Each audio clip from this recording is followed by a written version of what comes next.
There we go. Let's see. We got the Rumble. Come on, Instagram. There we go. We got the Instagram. Okay, say something. Something, testing, 1, 2, 3, 1, 2, 3, testing. See here, so it sounds good. No echoes. Hold on.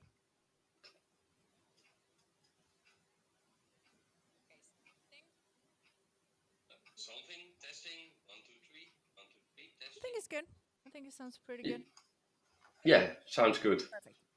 Sweet. Okay, guys, we're back again. Facts with Maaxx, episode 31 today. I just had a conversation with Joel the other day about I've been in the United States for 13 years, and I still have a hard time saying 13. I don't know why. It's just not a sound that flows naturally in the mouth. But I hope I make somebody laugh. And I'm back today with Joost. What is today? 4th time we do it, right? Yeah, the trilogy is over, so we start a new trilogy, I guess. What is it called when it's 4? A quadrilogy? Is it? I don't know. Forology, I don't know. Yeah, either way. But it's got to continue, so we're going to have to get over that because we have important things to say today. And I actually prepared because we're going to talk about these kind of things today. These are my EMF blockers. If somebody doesn't know what that is, they have copper and good stuff in it. I also wear copper because I bought one of these radiation measurer devices, and now I'm scared of everything. Yeah, especially when you're near Wi-Fi or 5G, you see the meter go up like crazy. Do you know what the worst thing was?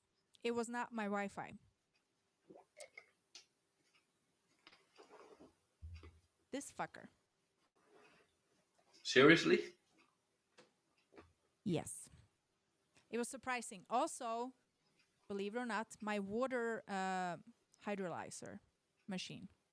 Well, they are when they plugged in, and that makes me wonder if it's like, because obviously we understand messages in water and whatever.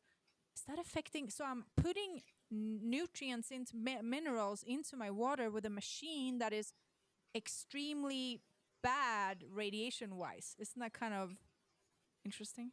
So now I'm like, maybe I gotta pull the charge in the sun style here instead of put all my water outside.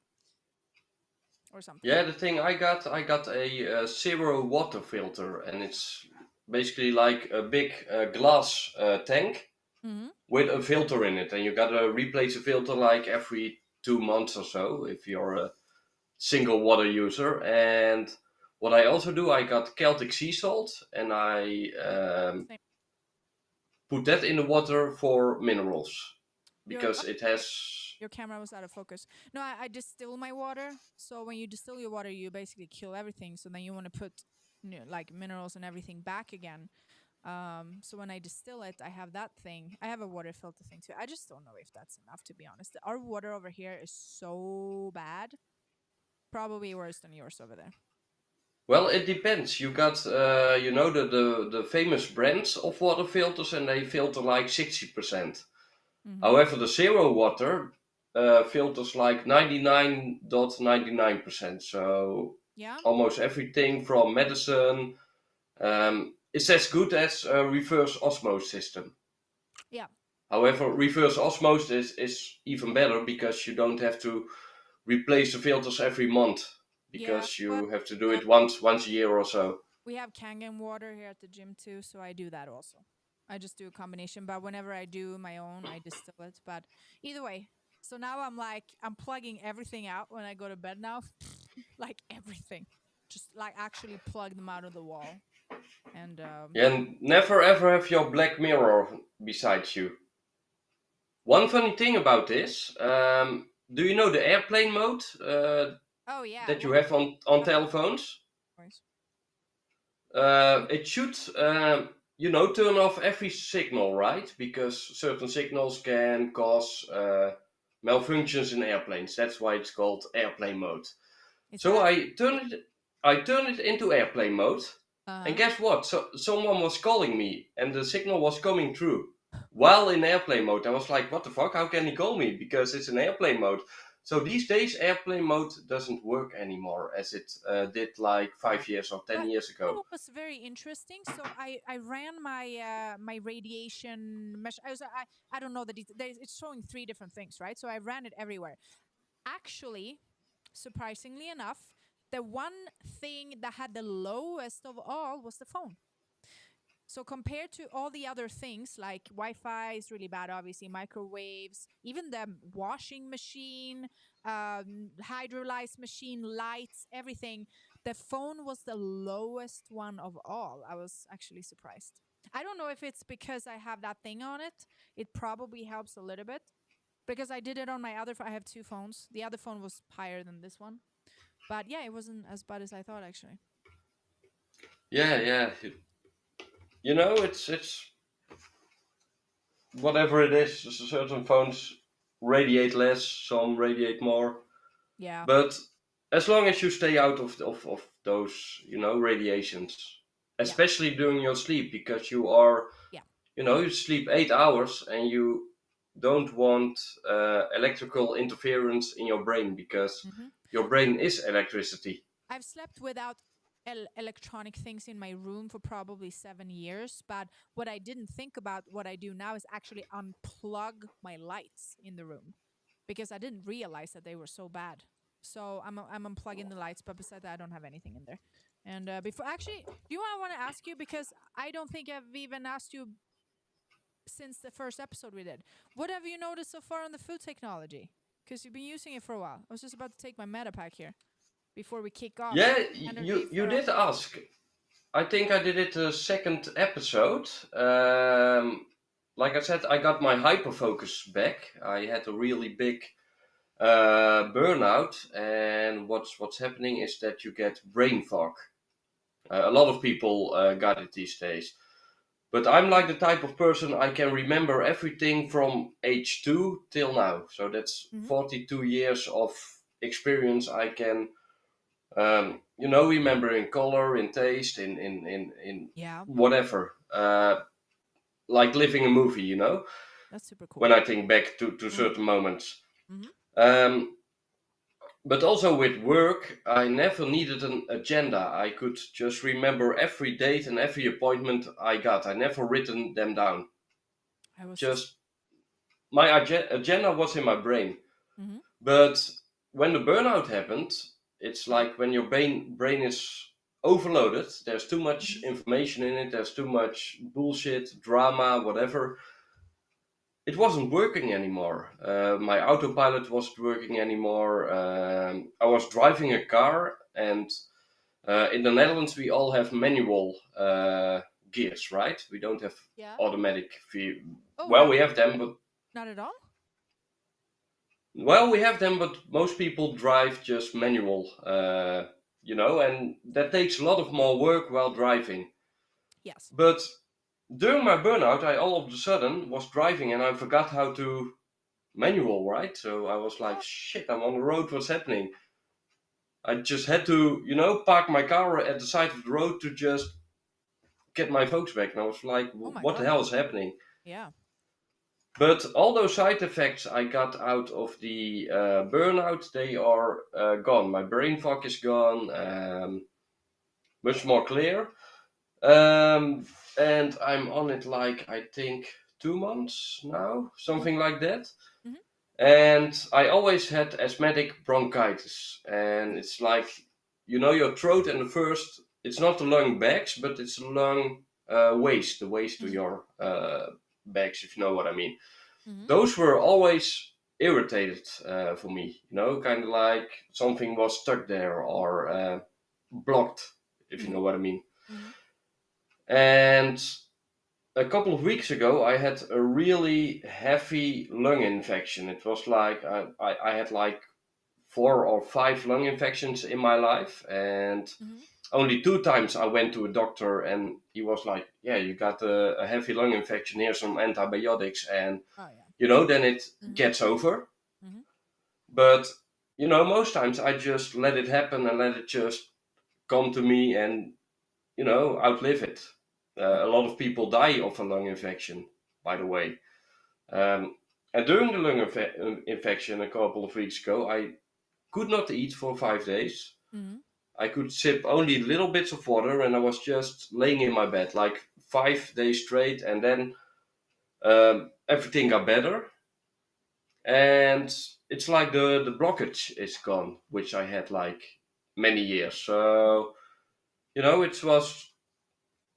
was both an infection, but also what I always believe is you only get sick of viruses when you got something that has to detox out of your body. Exactly. If So you don't eat sugar, don't eat heavy metals, if you don't eat processed foods, if you don't breathe, industrial smog. If you live in a city, you got a lot of smog, whatever. If you don't live there, you don't get sick. People that live in nature don't get sick. yep. If you don't take toxins, you don't have to detox. It's Yes. that Well, simple, basically. because I used to do, I've been like on this journey for a very, very long time, and I used to do these detoxes like very often, right? But I'm gonna like now, I don't really feel like I've done one detox since I came to Albuquerque from for mold because there was mold here and I knew that, but like I haven't even done a single parasite cleanse since I came here, and my test shows zero traces of parasites. So I just feel like because I'm been taking Acemannan so long and I'm taking it every day, that it seems like it's not even, and I'm living crazy healthy, right? So I'm not shoving new stuff in. And I was just having a conversation with a girl today, so she wants to basically get on the no shampoo life now, because I told her I started using beef tallow and wash my hair. And I told her, when you start now, you're going to purge. Like the shit's going to detox out of you. So don't freak out. But your hair's going to be disgusting for a while. But you just have to let it be. And same here, like detoxes comes in different shapes of form, but somehow it's got to come out. And hopefully now then you won't get any more lung issues ever. Hopefully that was just, it all just came out of you. Yeah, let's hope so. And like I said, I already live a healthy lifestyle. The supermarket, 90% of the products I don't buy. If it's in a box or in a can or in whatever, Mm-hmm. don't buy it. Yep. Only buy everything that's fresh. And even then, don't always trust it because it's GMO and whatever. But the good thing about the Dutch supermarkets is that they also sell organic food. Mm-hmm. And organic food, they do use poisons, the farmers, Mm-hmm. but they are only allowed to use 2 types of poison and not like 13 or 300 types of poison like Roundup and. I think organic, typically they would still spray, but the non-organic is just non-organic, all of it, like soil, seed, everything. So this is my approach. That when I buy organic, I try to buy with peel still. So like I got buy a organic banana, I'm not eating the peel, right? Or like an organic apple, I cut the peel off, etc. That's my approach to it. But Yeah, that's always the best approach. And refined sugars, you got raw cane sugar. mm-hmm. And when I eat refined sugar that has chloride and stuff in it, the white sugar, I always get health problems. I get inflammation instantly in my stomach and stuff like that, and in my guts. But Mm-hmm. when I take just a little bit of raw cane sugar, the brown sugar, Mm-hmm. I don't get that bullshit because it's the raw sugar from a cane and it's not heavily processed. It is a little bit processed, but not But that heavy as. I mean, there's so many different good, better choices. People like sweet. I mean, go for like raw honey or agave, or I mean, there's so many things to choose from. Monk fruit. I'm not I'm not a person who likes sweet. That was typically not really my thing. I'm the one who will. I like a cake that is unsweetened, almost like bready stuff, kind of, if that makes sense. So if I go like a dessert, I like it unsweetened, and that's just the part. That's I've always been like that. I don't know what. Like I like dried mangoes and stuff, but other than that, I don't sweeten anything. Yeah, I'm mostly about salt stuff. I always like the salty foods. I used to now So now since I have the Celtic salt, I love that one. And I've learned, because as a bodybuilder too, we eat a lot of salt, or I did. I know bodybuilding. Some bodybuilders do the opposite, but I had to basically train myself to like the salt, because you eat so much salt. And eventually I just liked it. But when I was a kid, I hated salt. I like the taste of it. Yeah, and Celtic is the best one because the Himalaya salt, the pink salt, comes from an area where China tests out atomic bombs, so that salt is radiated. Yeah.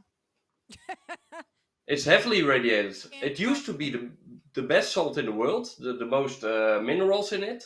Yeah. But thanks to China testing atomic bombs there, it's just, don't get it. Just stay away from the pink salt. Madness.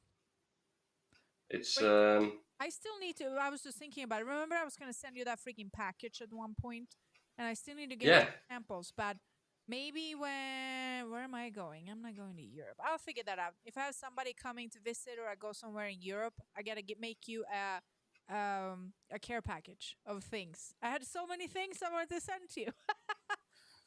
yeah. We'll get please, there. please do send me someday when you have the opportunity. Well, if someone in my family comes to visit, or if I go there for some whatever reason, we'll see what happens. I want my sister to come visit, then I will send it back with her. And you're always welcome to visit the Netherlands. I can show you some stuff that we are going to talk about, some ancient buildings and stuff like that. Oh, absolutely. Well, we want to go. We're just about to try our sovereign passport here in a couple of weeks. See how that process goes. So I'm currently making my own law book. Got this cute little freaking leather binder, and I'm going to print all the laws so I have them handy in my bag at all times. So if I get in a situation where somebody's questioning my sovereignty here, I can just pull it up and I'm like, So I'm going to be well prepared. But we're very excited to see like how the process works, and what's going to happen. And I mean, obviously, anyone who gets into this, you have to somehow expect a little bit of rejection, but it's more about what do you do in that scenario, and not just like get scared or freak out. Just stay calm and figure out what to do, Yeah, it was a really interesting podcast with that guy about, all the laws and all the... I'm going to meet him this weekend. So I'm heading over to do a photo shoot this weekend, and he lives in the area. So I'm going to meet up with him and do some stuff. We have actually a pretty cool video I'm going to release. So he and we called together to the credit bureau, and basically he just asked them to remove the accounts from the credit report. And it's the coolest phone call I've ever heard. So I got to figure out how to edit up without like sharing any private information. But let's just say that the phone call started with, "Okay, sir, all the accounts are removed."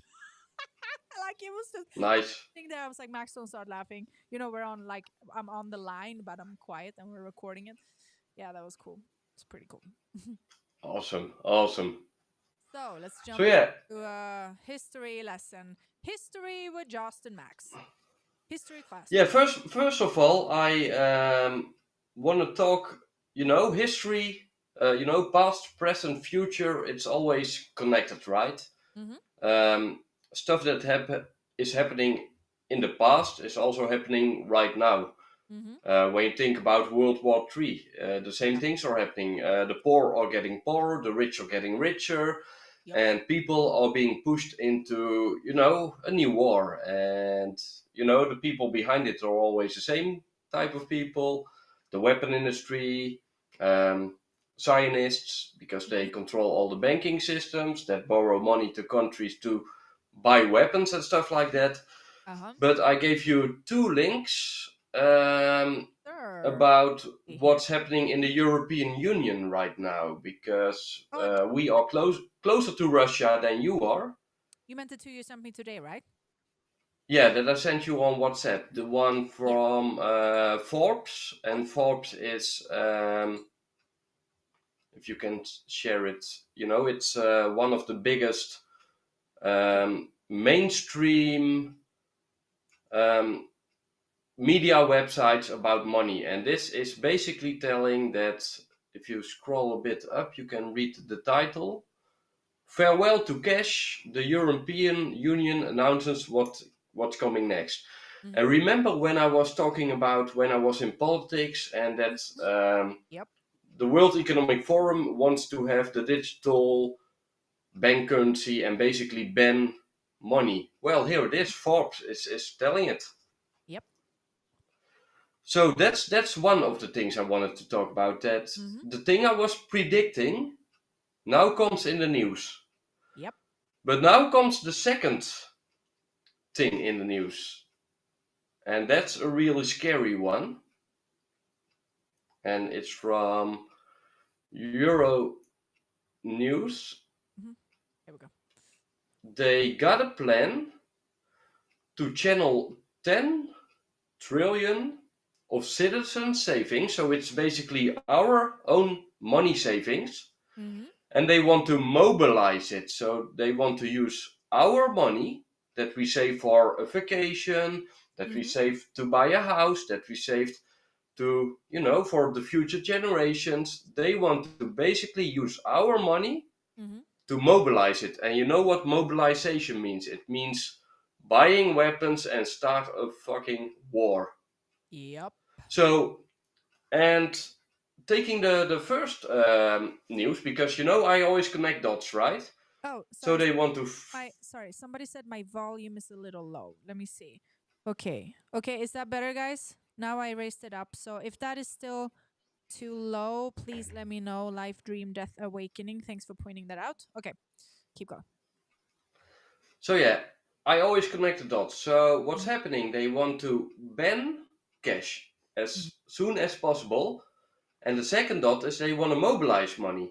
And what happens when you only give the news that, well, your money savings, we are going to steal it now and we're going to use it to buy weapons to start a war? Well, nobody wants that.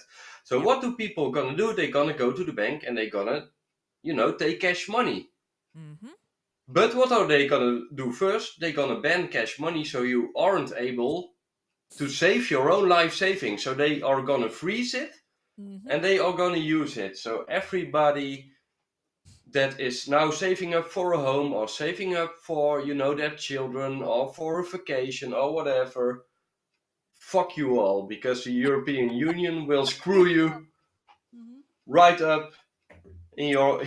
So let me ask you, so in your opinion, what do you think that people should be actually putting their focus on? So if we don't actually need cash money, what would you do? What would you put your assets on? Or what kind of assets would you focus on? I would, if I want to have money in my own control, I would put it into, crypto, but crypto that you have your own wallet on a USB stick or something like that. We did cover an episode. This is my cold storage. I covered an episode a couple of weeks ago. Let me just show you guys. So I'm trying to really cover like everything that people could possibly need to know. So on my live, you go here. You can also see the old episodes with me and Joost here. We have this one, episode 23, near-death recovery and crypto. So that's my friend who broke his back. So that's that story. But then we're also covering crypto. So he's very good at crypto. He's been my kind of like my crypto mentor for a long time. Thanks to him, I got actually scammed by Coinbase like way back in the days when it first started. I didn't know anything back then. I just bought some because somebody told me. And then he basically showed me the whole process. So I have only cold storage. I own my own stuff. So guys, go watch that. We didn't go like super in depth on it, but we are going to go do more episodes and maybe even do like a thing about how does cold storage actually work and what does it mean. So yes, continue. And you make extra backups, right? You don't keep it on one stick. You got it on, several places, right? The default. You can have, so depending on the company I use is called Ledger. So you can have an actual stick, and then you can there's like a million different kinds of what's it called, backup options to do. So I just did what my friend said. He said don't buy their online backup option. Like we're gonna go deeper into that thing. It's not so complicated when people know how it works, but it is definitely a little complicated when you don't know how it works. Because I said if he hadn't showed me, I would have never figured out how to do that shit.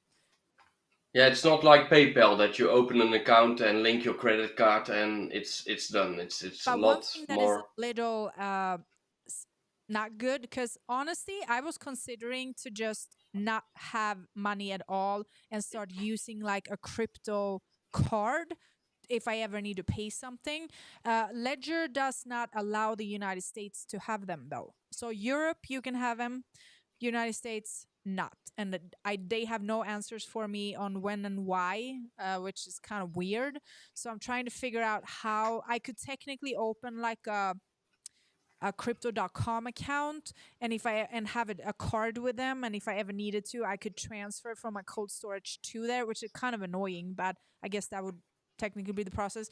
That way you could also go and I'm planning on buying some property in a different country. I could go to that country and simply just pay with my crypto card, or you can send to friends and family in other countries without the wait time and all the fees. So I ended up sending money to my dad actually sometime last year, and they literally charged me $2,000 in fee. It was the most ridiculous thing I've ever heard. And with the crypto, I mean, maybe you have a small fee, but we're talking like cents or dollars, maybe tops. So it is, Yeah. yes, convenient. So yeah, again, your question about money, I also think it's really important to learn to be self-sufficient, learn how to grow your own food, Yep. um, get survival books, the SAS Survival book, for example, learn how to make traps, learn how Is to. that SAS Survival book? Yeah, it's. Mhm. I'm not sure if the. Oh, is it this one? Yeah, survival handbook. It Okay, basically I'll put teaches it you in. everything: Yeah. how to make traps, how Yeah. to Okay, that's good. hunt, how to. Put it in. Yeah, it basically turns you into a real man and not Well, into I a. also think this survivor book might be good, but guys, make sure you actually do practice some things and not just read it, because I can tell you that I read once how to start a fire, but if I hadn't gone out in the forest and done it with my friends, I probably couldn't have figured it out anyway, because it wasn't as easy as I thought, you know? So also try to actually practice some things. Yeah, read, practice. That's how it works. So prepare yourself. Also work on your Um, spirituality, because if you unlock your spiritual powers, you can create fire with your hands, but that's another conversation. yeah. So also to your question, basically I got all the answers already written down into this little Yes. thing Yes. So because I we have have finally finished my boom. book, and Here is his book. Sorry, let me do it. Let me show it. Show it again there. Sorry. this is a physical copy, Mm, Beating the System, a yep. practical and spiritual guide to a better world. And it's Mhm. basically gives you all the knowledge I got about everything. It's I'm gonna, basically a big encyclopedia. It's not a book, but it's a here we go. encyclopedia I'm just gonna kind put of the book. link right there, and we'll just keep it there. Let me see. Can oh no, I didn't mean to do that. Whoops. And His book is completely free, guys. Just go download it. it's 100% free. I want people, if they share it, share the download link so I can Mm-hmm. see how many people download the book. Mm-hmm. It's 100% free. It's print ready. So the last page and the first page are like the cover. This is the last page, and this is the first page. So they are allowed to print it if they download it from my website. Mm-hmm. I know a lot of people prefer a printable copy, so they are allowed to do it. Um, but do not download it from my website, because depending on how many people actually download it will decide for me if I need to continue on writing books or just leave it be, if you know what I mean. Yes. Right now it's downloaded 11 times, from which 2 times Make it is me downloading it to test 1,000. it. So I got like only 9 people that downloaded it. Wait, I And even downloaded it. I will go download it. You sent it to me though, but I'm gonna download it because I am a person. It needs to be accurate numbers, right? So I will also download it. Guys, go yeah, download this. so Let's make it 11,000 downloads now, real quick. the more people download it, the better. And if they I on my website I also got a blog, and the podcasts I do with you, but also other people. Um, I write about a lot of things. The death of cash money, what I just talked about, for example. This is a podcast overview in the order which I, where I first. Yes. These are my favorite covers to design. Actually, the ones we've done. These are the most fun ones. Yeah, it's awesome. So yeah, it takes time, it takes money. A website isn't free. Printing out a book to as a test print isn't free. So if people feel like they want to donate, please do. If they don't have the money, for me the most important thing is getting the knowledge out there. I always believe that knowledge should be free. If you look at universities and university websites, they always publish their research for free. When they did certain research, you can look it up. PubMed, for example, the website with all the medical information which Alovea is using, for example. Exactly. For we use it. It's free information, so I also believe information should be free. But yes, it also takes me work, it takes me time, it costs me money. So if people like to donate, please do. If they don't feel like it, it's okay as well, as long as they at least read the book. That's more important. And if I can see how many downloads there are, I can actually get physical books out there. People can pay in many different ways. If somebody doesn't have money and you download the book and you read it and you think it's good and you share it with your friends, that's a great way to repay him for the hard work he did. So if you do like it, please do share it with everybody and help them too. So that there are many different ways to pay. Money isn't the only one. Exactly. And getting the knowledge and act by it, that's all already something great. So yeah, time for a history lesson. First of all, the most important lesson, and I learned that at primary school from my teacher. I always liked history lessons, and I always liked cultural history, because we had normal history, which is the timelines and World War One, the prehistoric times, the Middle Ages, Roman Empire, stuff like that. But you also got the culture history, like what did the ancient Greeks believe in? What did the ancient Egyptians believed in? Stuff like that. But the thing about history, the most important lesson my teacher was telling, is that history is always written by the victorious people, the one who won the war, and you never get the stories of the one who did not win. Yes. And those stories are as important as the ones winning, because good guys can win, but bad guys can win as well, and they write the stories only from their angle. Yeah. So yeah, when you dive into history, we can only dive into what the victors are telling us. So that's a really important thing.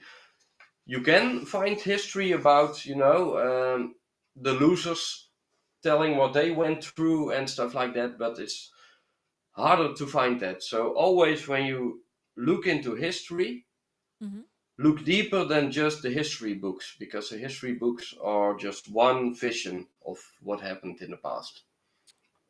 That is a very good point. So yeah, timelines. What I would like is people to take a piece of paper and put down a line, and in the middle put down 0, the year 0, the year of Christ, because we count the years from after Christ. We live now in 2025 after Christ, but we also have many, many years before Christ. But everything in the modern world is based after Christ and not what happened before that. And me personally, I really, really enjoy the things that happened before Christ, because we had civilizations that were already really advanced back then. Um, look at the pyramids, look at how certain cathedrals are built after Christ. But these days people can't build them anymore. They don't know how they are built. They are mysterious. They are, So yeah, put down a timeline, put down a line, because I'm gonna tell a couple of things before Christ and after Christ. And I'm big into spirituality. That's something that that took me to the vampiric cults, and that took me to also other type of cults and groups, and even to you in the podcast that we are having right now. So the first thing I want to talk about a little bit is religions on the timeline, where they were, at what point.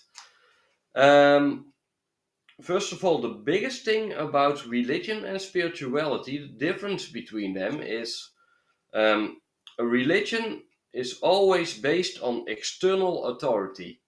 You always have to, obey the priest, obey the imam, obey the, it's always about there's someone above you and you have to obey to them, authority. Religion is always about rules, about dogma, about this is wrong and that is good. And, there is only black and white. There's no gray areas in religion. It's always, if you do that, you're an evil person. If you do that, you're a good person. And it's always about control. Religion is always, the priest and the Vatican, the Pope, they always want to control the masses. A fun thing about the church, the Roman Catholic Church, with all the gold, money and power they got, they can end suffering of people that are hungry and people that are dying within one day. They got enough resources to stop all the suffering in the world today. Yep. They want us to give money to them to not end that suffering. Let that sink in. To not end it. Somehow the Roman Catholic Church lives on the suffering of people because that is what gives them power. Spirituality, however, is an inner experience. It's freedom because it's, self-discovery, it's growth, it's, you don't need a priest to talk to God or the universe because you can talk to God or the universe when you live a spiritual life. You don't need the imams, you don't need the Pope, you don't need the institutes, the buildings, whatever even in the Bible they say the temple of God is your body. That's the only temple where God lives, a living body. So you don't need a church, you don't need the Roman Catholic bullshit. So if the Bible says, the Bible also says something amazing, where Jesus said, don't create a church in my name. That's one of the verses he said. And what do we have now? Thousands of churches all over the world built in his name. Something he did not want. So yes, religion to me is control and bullshit. Spirituality is the real path. It's real development. It's for example, in Japanese spirituality, you have a saying, ichi nichi, ichi sen. And it basically means do one good deed a day to make a better world. If everybody does one good deed a day, and you don't need a church for that, you don't need a preacher or whatever for that. If everybody does that, you make a better world. And yeah, that's spirituality, that's the Japanese spirituality, for example. So looking at religions, you of course have, the ancient pyramids, which is like, 5,000 years old. So let's say 2,000 years before Christ, and there was already certain religions, and before that as well, of course, within tribes they had certain faiths and beliefs. You have the Vedic tradition, which is 1500 years before Christ, and out of that came Hinduism, but Hinduism became after Christ. It's kind of a new religion, but it's like 200 years after Christ it came out of my mind. But the books, the Vedic books, they are around there like 5,000 years or more. This book, for example, and I'm gonna talk about that later on. A really interesting book because it tells you certain things that the Bible doesn't want to tell you. So where did you find this book? I found this book thanks to finding the Hare Krishna movement. Yeah. And the fun thing about the Hare Krishna movement is that in India, before Hinduism, you had Vedic scriptures, right? And they were all written in Sanskrit. And Sanskrit is like, it's 5,000 years old language, even older than that. And the Brahmans, basically teachers back then, they were writing down all the scriptures, all the verses, all the stuff. They were translating it into modern languages. And the Hare Krishna, basically their goal is to translate all the books so everybody can gain the knowledge from the books. And I'm gonna dive into that later on in this live. But yeah, basically, I got that book by meeting a Brahman that wanted to share the information, and he got me this book for free because they also believe knowledge should always be free. They also got Food for Life projects where they books these days are altered. I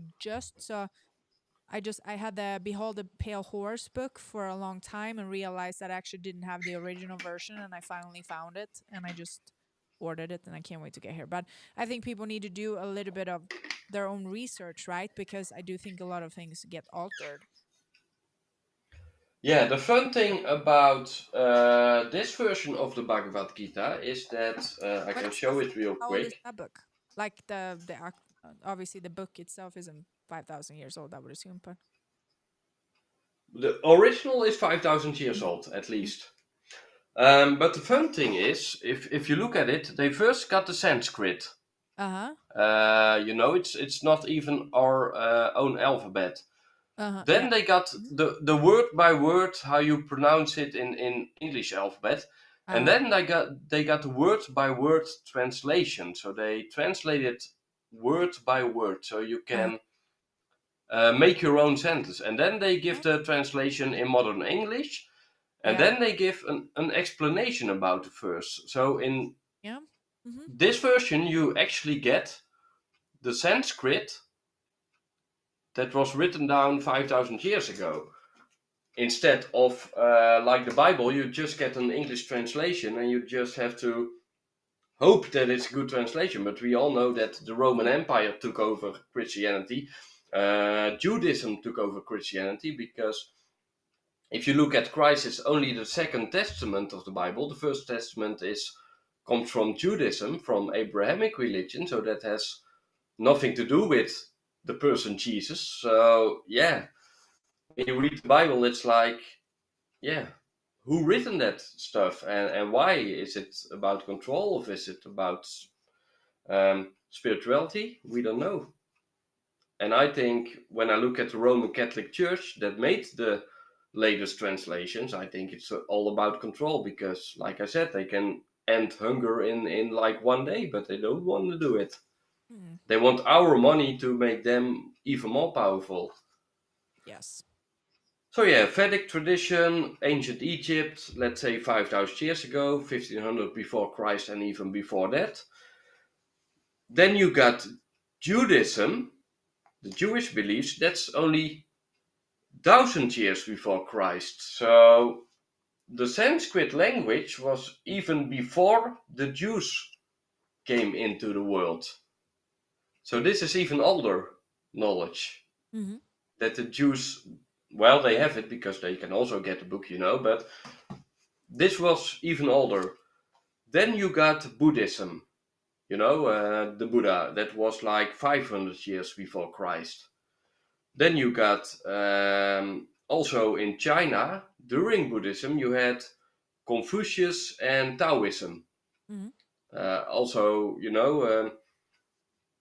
many people, when they read Chinese wisdom, it's either Confucius or it's Taoism. And when you look at China, it's basically Buddhism and Taoism are kind of intertwined these days, because they came to be around the same time, and that's basically the Eastern type of religion when you come to China. When you think of India, it's the Vedic, the Vedic religion, which eventually turned into modern Hinduism. But modern Hinduism, that's a religion, and it's not the Vedic scriptures, because I'm gonna read the verse out of this scripture that is gonna destroy Hinduism. Mm-hmm. Literally destroy it, because Hinduism is a religion. So yeah, I'm gonna do a little reading later on. And then you, of course, got the Islam, which is like 700 years after Christ. So let's say around 600 years before, you had 500 years before, you had Buddhism, then you had Christianity, then you had the Islam after that. And after that, the only thing we got is cults. We got Scientology, where Tom Cruise is at. We got all the modern stuff. But when you look at religions, that is basically the timeline 5,000 years ago and beyond, and all the way forward to above zero, where we are today. And yeah, I think that's really really interesting. And when you look at the Western religions, when you look at Judaism, Christianity, and the Islam, most of the knowledge in those religions come from Judaism. Like I said, the First Testament is basically Judaism. Mm-hmm. Judaism is Judaism. The Islam use a lot of stuff from Judaism. In both Judaism and the Islam, it's not allowed to eat pigs, and it's only allowed to eat. Oh, that's so interesting that you said that. So I just went real quick to just a little side note here, real quick to the exotic pet store earlier for my little baby dragon here, and then I walk in and there's this guy in the shop with a bunch of kids. And long story short, I think we just had a spiritual connection. Suddenly, we're standing there for half an hour talking about spiritual things and whatever, and we're talking about the pigs. Just get into the pig conversation, and I said, what do you believe about pigs? Because I've heard that pigs are basically humans that were reincarnated as pigs because they didn't do very good in their previous lives, and that's one reason why people are not eating pigs, right? And and then we just had that whole conversation. I don't eat pig either, and I can't really tell you why. I've just been against it my whole life. It's not like I never had it, but there's just something that holds me back from eating it. So what do you think? Do you think pigs are reincarnated bad humans? Well, I had a first of all a conversation with Muslims, but with not the in the Islam you got the original Islam, Mm-hmm. and you got all the the Islam we get a lot in the news, the radicalized Islam. Um, But the Muslims I was talking to, they said that pigs are, for example, do you know that they can use a pig heart in a human body as a transplant? Because pig DNA is almost the same as human DNA. yes. So Mm-hmm. basically, when you eat pig meat, you eat human meat, Yes. and Also, that's some.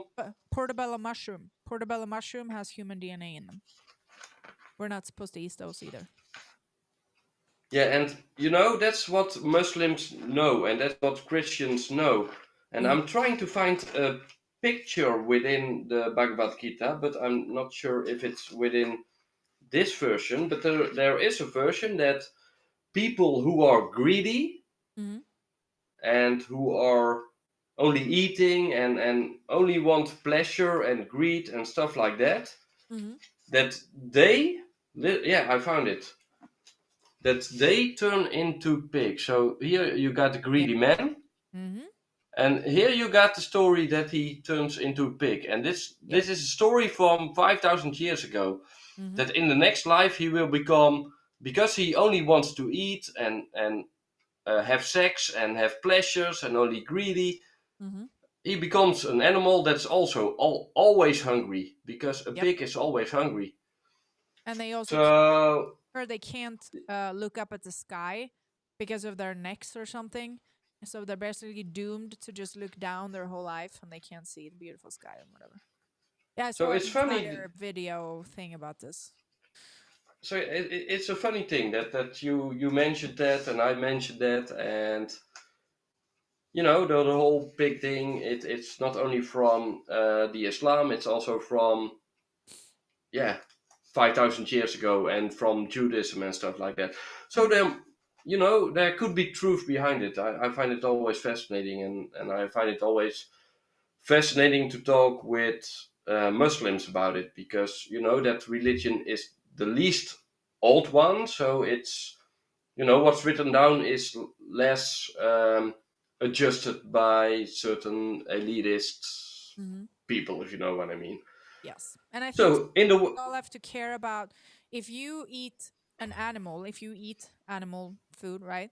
You need to care about what the animal eats. So, like, I buy obviously meat from my friend's farm, so I know how they feed them, yada yada yada. I bought eggs now. I literally asked the guy what he's feeding his chickens, and went through the whole rabbit hole. And if anybody knows, their pigs kind of eat whatever, right?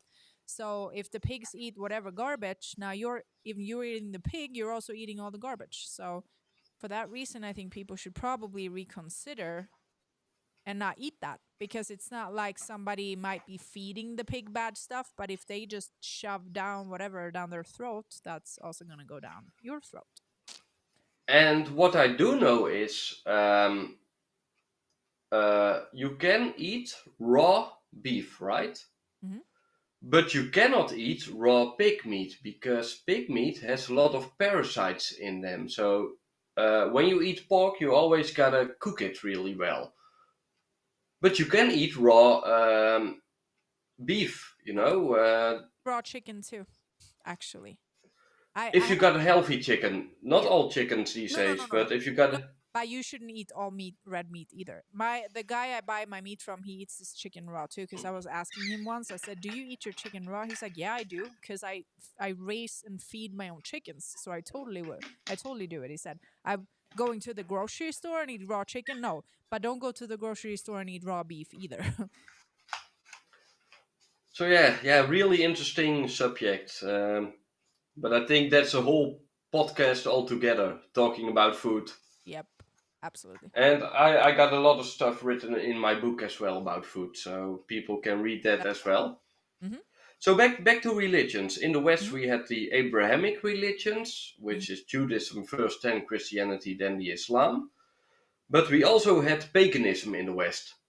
The nature people that mm-hmm. um, even in Sweden, the Vikings, they had their own religions.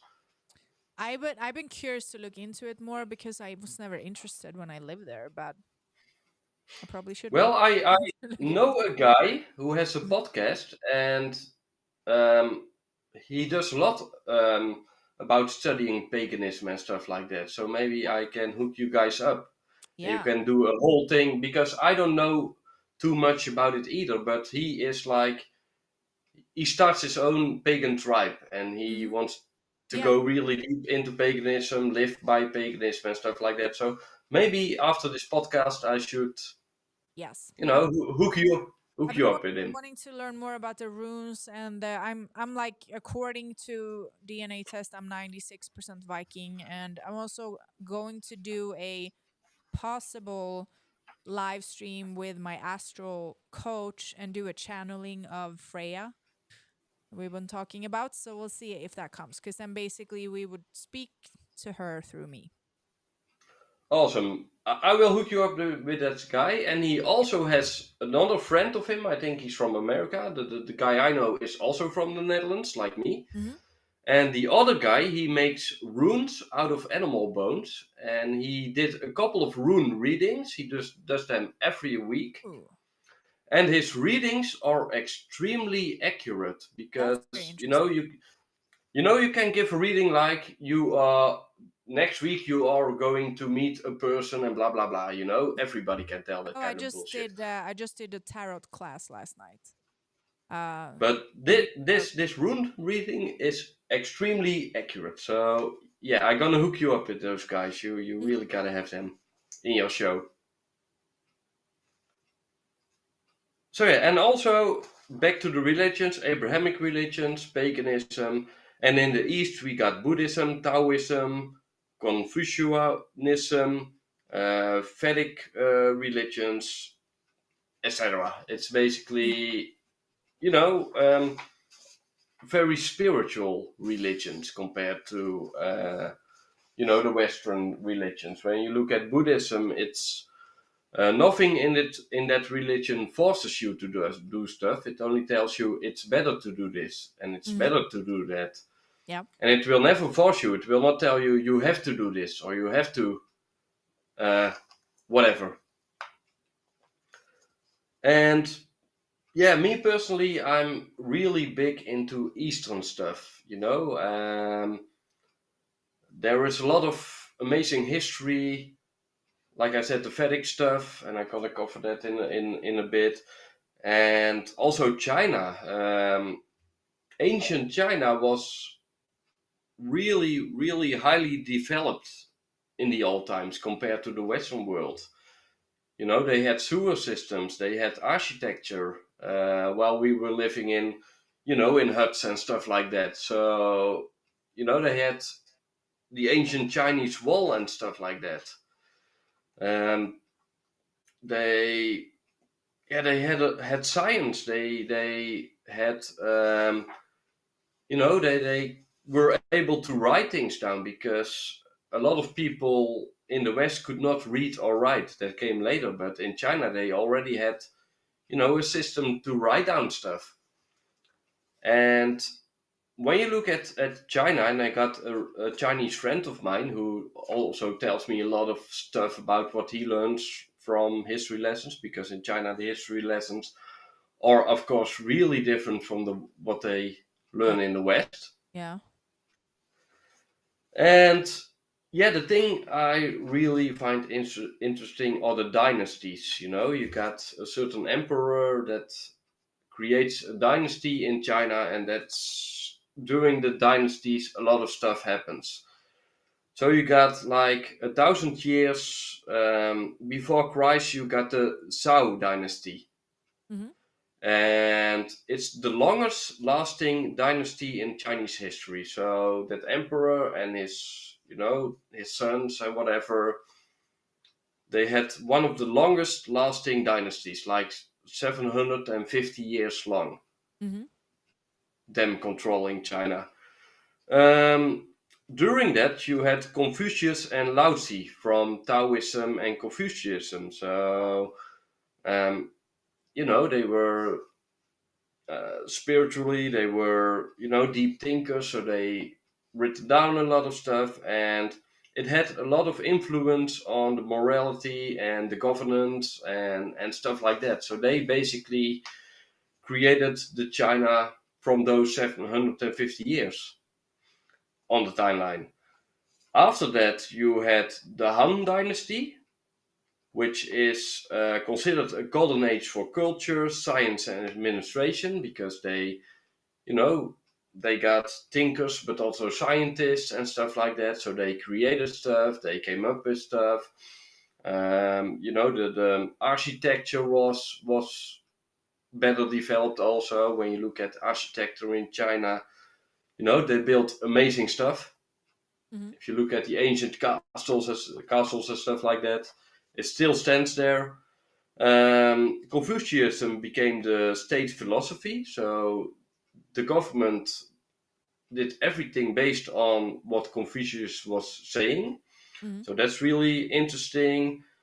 And it was the foundation of the civil service system. The roles everybody had to play within the system.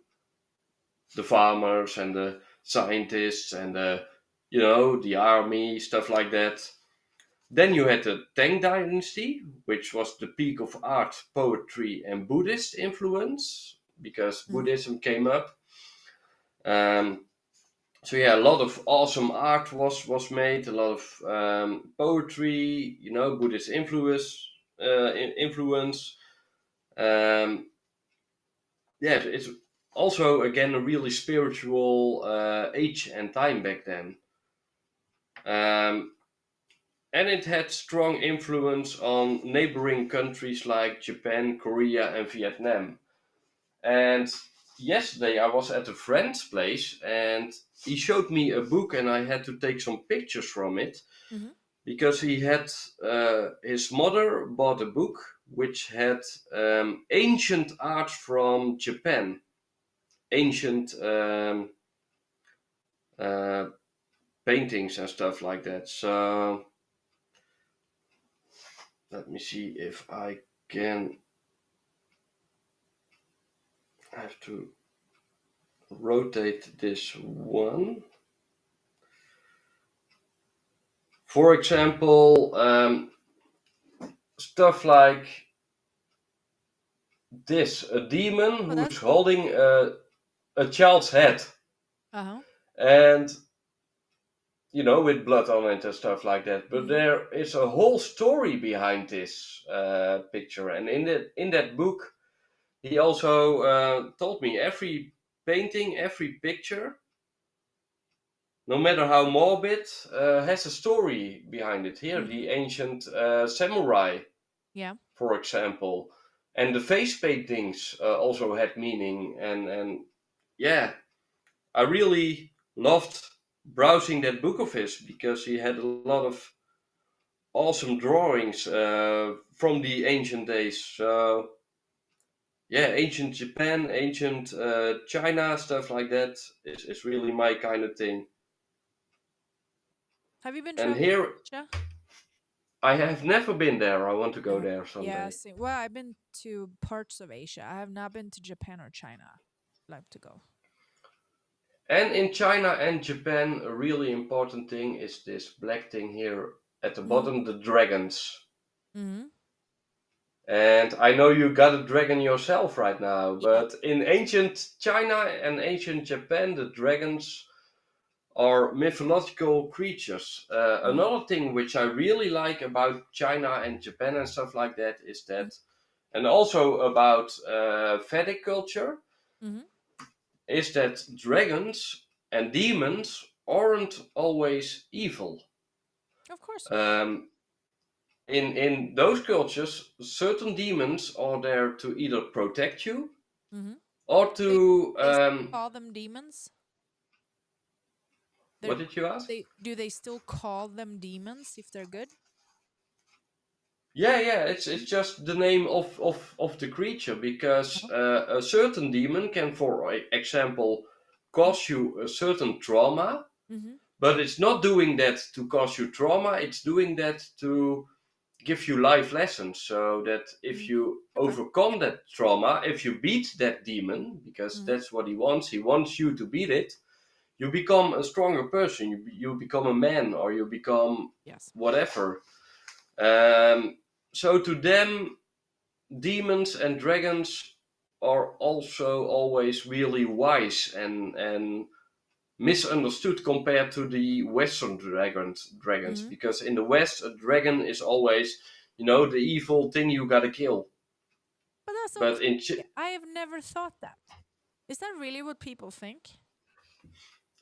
Yeah, people, when you read the Western medieval stories, there was a dragon in a cave, and you have to kill the dragon to get the princess. And in China, I've been trying to engage a little bit more. I hate being on social media, but for the algorithm's sake, you should be like actually engaging a little bit on other people's pages. And I got into a whole conversation with somebody the other day about mermaids, and this person is just like telling me that I'm a moron and whatever and the fuck. And I was like, hey, whatever you believe, you believe. I said, if you want to believe all these things, you do that. But I think we got into the dragons and stuff as well. And yeah, people just think everything is bad, but I think everything has bad and good to it. technically, depending on how you use it. Just like you're saying, the demon might be doing something to make you better, but if you see it as only bad, it's only going to be bad. But I was telling somebody the other day, I said, whenever something in my life happens these days that the average person might consider negative, I don't see it that way. I see it like, oh, okay, what am I supposed to learn right now? Oh, I injured myself. What am I supposed to learn right now? How do I heal this quick? Like for every time, I'm not saying I like getting injured, but for every time I've injured myself, I get quicker and quicker and quicker at healing myself. The other day, I fixed my knee in probably 2 hours. Yeah, that's awesome if And you we can were do talking that. about the Hoffman breath today, with this guy I met outside, the breath that you can use to instantly heal yourself. And yeah, again, like everything we go through is supposed to teach us a lesson somehow. But if you just, what is it called? If you just, I forgot the word. The But if something victim comes role. at you and you just give up, Yeah, I had a it's- conversation with my friend yesterday about, Mhm. you know, if you go through a bad event, Mhm. the natural thing to do is become the victim and stay Yes, exactly. weak, you know, Yep. because if you are the victim, you can point to other people. It's Mm-hmm. he did it, he did it, he did it, not me. Mm-hmm. They did it. And if you play the victim role, you know, eventually other people will help you because they see a victim and they want to help a victim. Mm-hmm. But they cannot help you because you want to be that victim. You want to be Yep. taken care of by others. And if they don't take care of you good enough, Mm-hmm. even if they help you out of love, they don't help me good enough. They don't help me. See, I'm the victim because they want to help me, but even they can't help me. Of course, they cannot help you because there's only one person in the world who can help you. Sometimes helping people too much, you're actually just doing more harm. People need to be able to get through their own obstacles. And I mean, I've been guilty of this, to trying to do so much for people that at the end of the day, you're actually not helping them. Yeah, yeah, and you know, for a non-victim, you know, we want to help people, so you want to help Mhm. a victim, but you don't help a victim by keeping him in his victim role. That's Ex- not the way it works.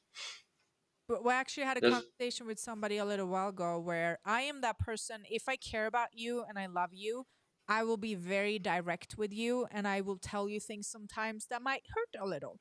And I had either way got into this conversation with a person that got pretty pissed off at me and said, "Yeah, yeah, yeah," that I was a bad person basically. And I said, here's the thing. I say this because I love you and I think you have a misunderstanding of what love actually is. Kissing somebody's ass and saying what you think they want to hear is not love. I would consider that the complete opposite. Because if you are, then you're basically lying to people and not actually being truthful with them. How is that loving somebody? Yeah, exactly, and you know, if you a parent, even an animal parent, will bite the babies in the neck, you Yep, know, out of love because they want to correct them and make them exactly. stronger, and you know, it's for their own survival. If they don't bite in the neck, they will cross the street and get driven Exactly. over by Like a car, for the example. birds where their mom just throw the bird out of the nest and just like fly, motherfucker. you know? Yeah. Yeah, and if they don't fly, yeah, well, you Yep. know, they drop, and Yes. that happens. Mm-hmm. So yeah, back to China and dragons. They also worship the dragon every year at New Year's, and China has a whole different calendar than we do. You Yep. know, we have the Mm-hmm. Roman Mm-hmm. calendar from Julius Caesar. The Mm-hmm. month July Yep. comes from the name Julius. He created that month because he wanted to be important. And later, August was also an emperor, and he said, "I want my month," and it's called August. And Mm-hmm. you know, and that's the calendar we have. But China has a whole different calendar with dragons, the year of the dragon, the year I of the want a month rooster. too. Can we have the Maaxx and the Joost? Can we just throw that in there? Is that a thing? Can we just do that? Yeah, and Joel maybe he Yeah, wants oh his yeah. month. King Bao, he wants one. Yeah, for sure. We all do. We Some call it the King's month. well, we can have Yeah. one. right? So now we have 15 Yeah, months, guys. Okay, everybody out there, we now have 15 months. awesome. So yeah, China, the last dynasty was a Qing dynasty, and it was a period of expansion and also increasing pressure from Western colonial powers because Hong Kong, for example, is from the Brits, from the UK. China had a lot of problems with the West wanting to interfere and take over, and they still do these days. Because when you read the newspapers, the US want to start a war with China, with the Taiwan situation and stuff like that. But when I look at history, Taiwan was an island of China. Hong Kong was a city of China. But, the Western world took those both places and said, it's ours now. The way they do in the Middle East, the way they do in... and who controls the US that does these things? Israel. It's always them. You cannot say it, but it's always them. So yeah, Chinese history really interesting. If people want to read about the dynasties, the Zhou dynasty, Han dynasty, Tang dynasty, Qing dynasty, or Qing, or however you're gonna say it. Yeah, read about it. Read about how they think about demons, dragons, stuff like that. Really interesting. Yeah. Everything will be captioned, guys, for your own, so you can go do your own research per usual. Everything will be in there. Yeah. Then there is ancient architecture. And we're gonna dive into that, and after that we're gonna dive into the pyramids and certain things. I gave you a couple of websites. See here. Ancient Origins I gave you. Wait, let me see here. Oh, yep, found it. Yep. And Archaeo News. Which one do you want me to open? And Smithsonian Mag. Just open all three of them. Okay. Oh God, come on. Let me just. Nope, doesn't want. Okay. Oh. And then God, the images. Let me. There we go. We're gonna go through all of them. Sorry, what do you say? The last one? Oh, the Smithsonian's. There we go. Yes. Yeah, the history. Okay. It's all about history news. So ancient origins. That's the first one. Here you can find every archaeological or whatever finding, myths. If you go to the top at the browser, you see. You can about origin stories, history, myths, whatever. If you go back to the main page and scroll down,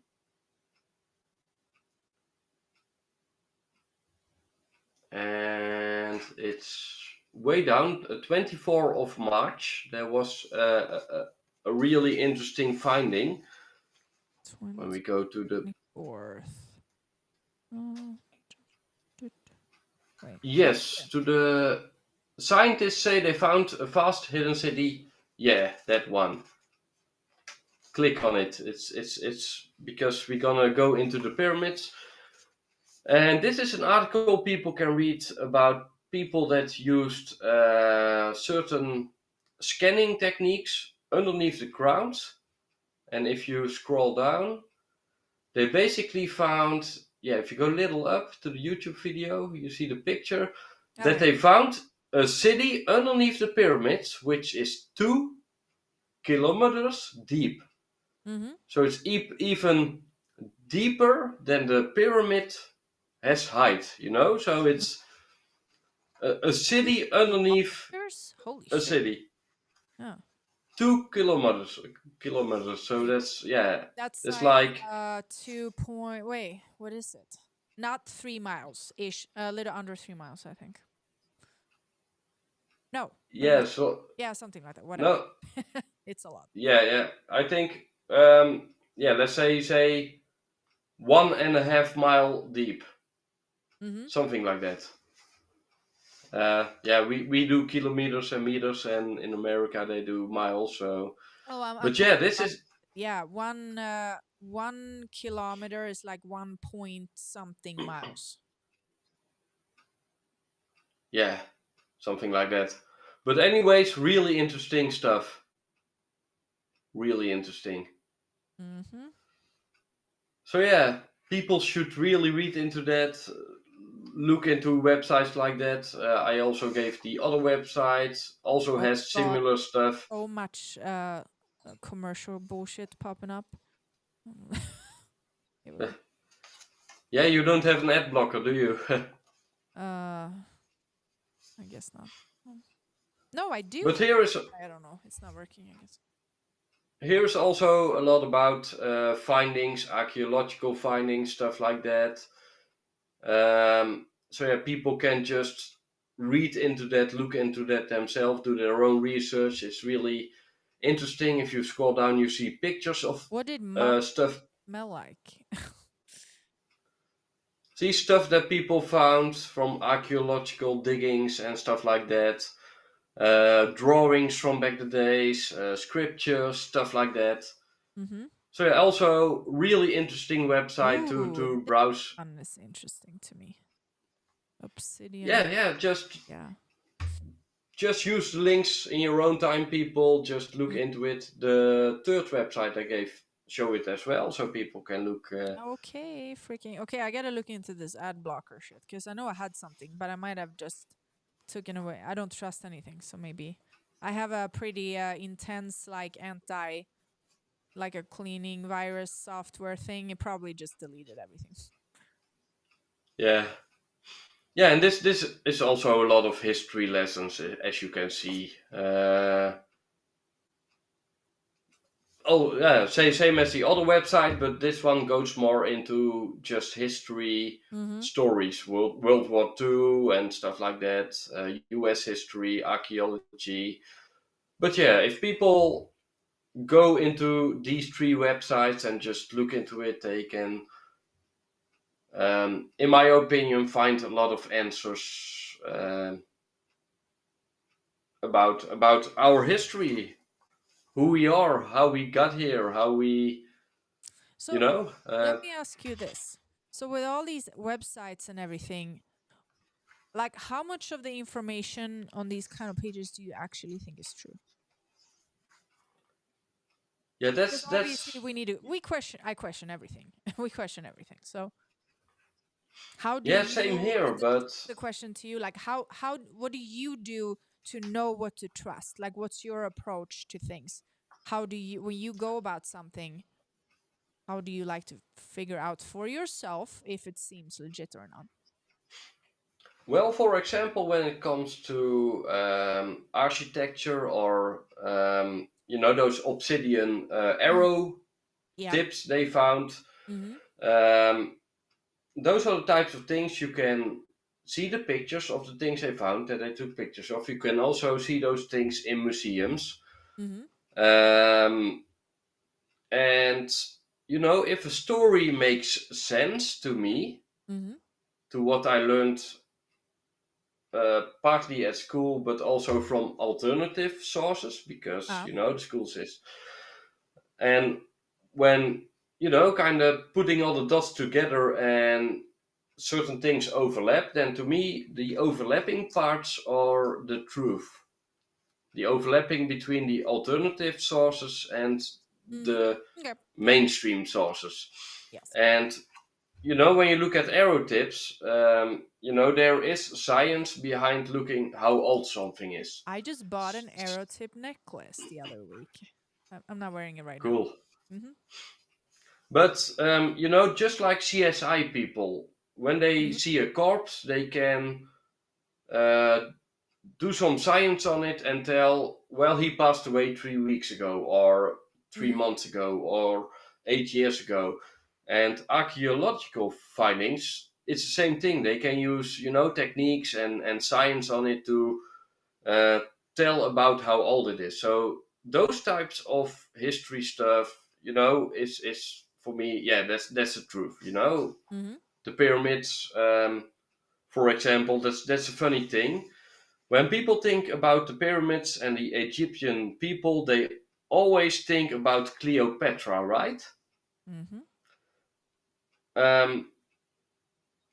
The pyramids in Giza, for example, the ones that have the 2 kilometers deep down city, which was discovered recently ago, those pyramids are built, 2,500 years before Christ, somewhere around that. So let's say 5,000 years ago. But Cleopatra lived only 50 years before Christ. So, That's it. almost 2,500 years later. And people think she was the one building the pyramids and stuff like that. No, she was the one who, just like us, was researching pyramids. Because, she was there, and Do how you did think these that things... in the future somebody's gonna think that you and me built something cool? Just because we're talking Probably, about it. Yeah. Like, hey, maybe this then this Joost dude, I think he built a pyramid or something. Yeah. or a cathedral or Yeah. whatever. Well, Yeah. it's from the Middle Ages or And earlier. She came up with remote viewing. I think she discovered it. Yeah, exactly. So that's funny, because then you know that Cleopatra had nothing to do with the pyramids. Another fun fact about pyramids: take a picture.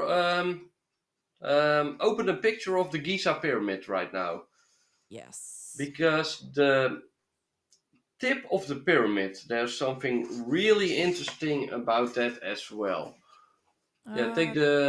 Yeah, Maybe was take it? that picture. Yep. Do you see that the tip of the pyramid is made out of a different material than the rest of it? Yeah. Um, did you also know that pyramids back the days, but people like Cleopatra and other looters took it off, but the tip of the pyramid had either a gold tipping or electrum. An electrum is a mixture of silver and gold.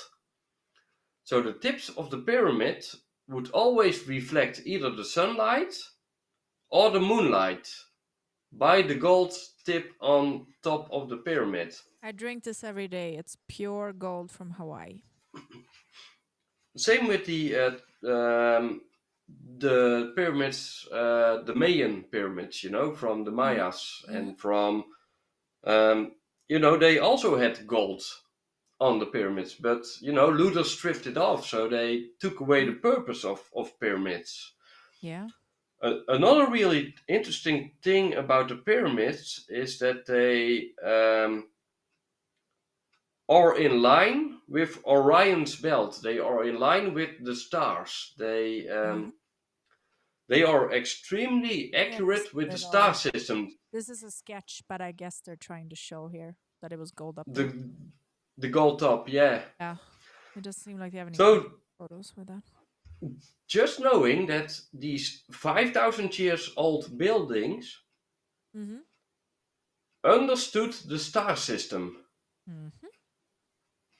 It's in line with the star system, and that's common knowledge. Every scientist knows this, and they don't know how they did it. They don't know how people built the pyramids. When I look at history, when you look at the prehistoric times, is that animals were really big. If you take a dinosaur from the past, it was even bigger than an elephant. It was really huge. Animals were giants back then, and these days animals are way smaller. Take your dragon, for example. It's a small dinosaur. Absolutely. I'm gonna go get him at some point and show him here. We've been You bonding can, hardcore. yeah, you can hold your dinosaur on your hand right now, but I'll go get it. I gotta show him real quick. Don't put him back because yeah. he's kind of a little jumpy. But hold on, let me go get him. Please do show it.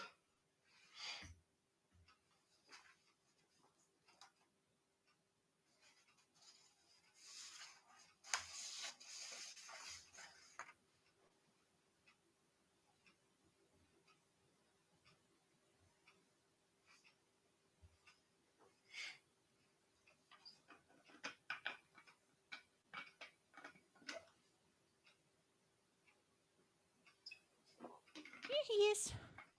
Wait, let me see if I can get focus on this. He is Camera. extremely small. Oh, I can't hear anything now. I know he's a little. He can jump pretty high. Why is it not focusing? Come on, camera.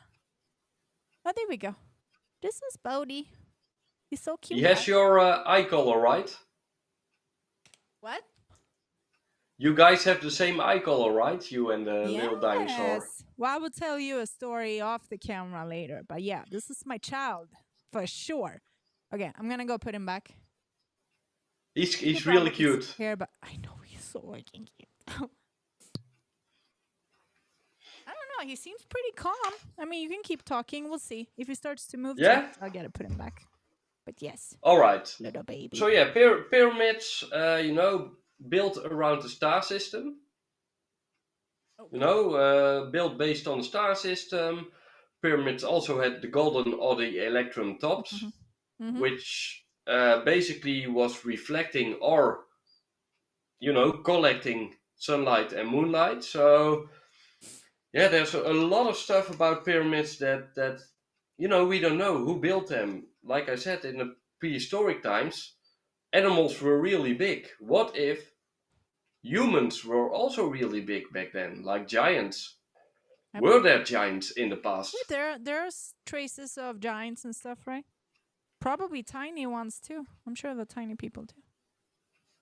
Yeah, so it's myth, but it doesn't make sense that people our size could build such huge pyramids. Every block of the pyramid is the exact same size. Okay, now he wants. He's gonna want to. Okay, baby, I'm gonna go put him back. No, stay. Yeah.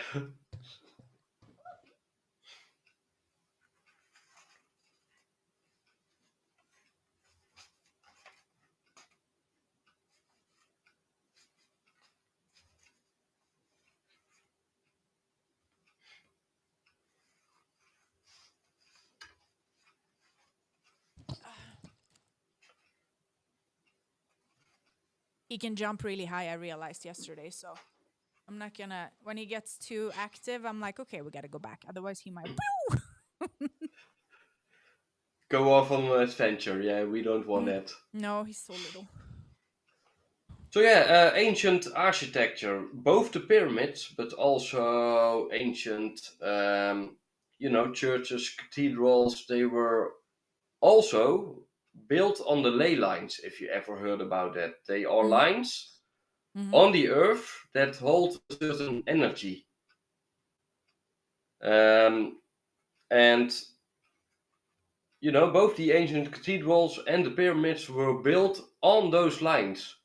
So that's also, what did people know back then that we don't know now?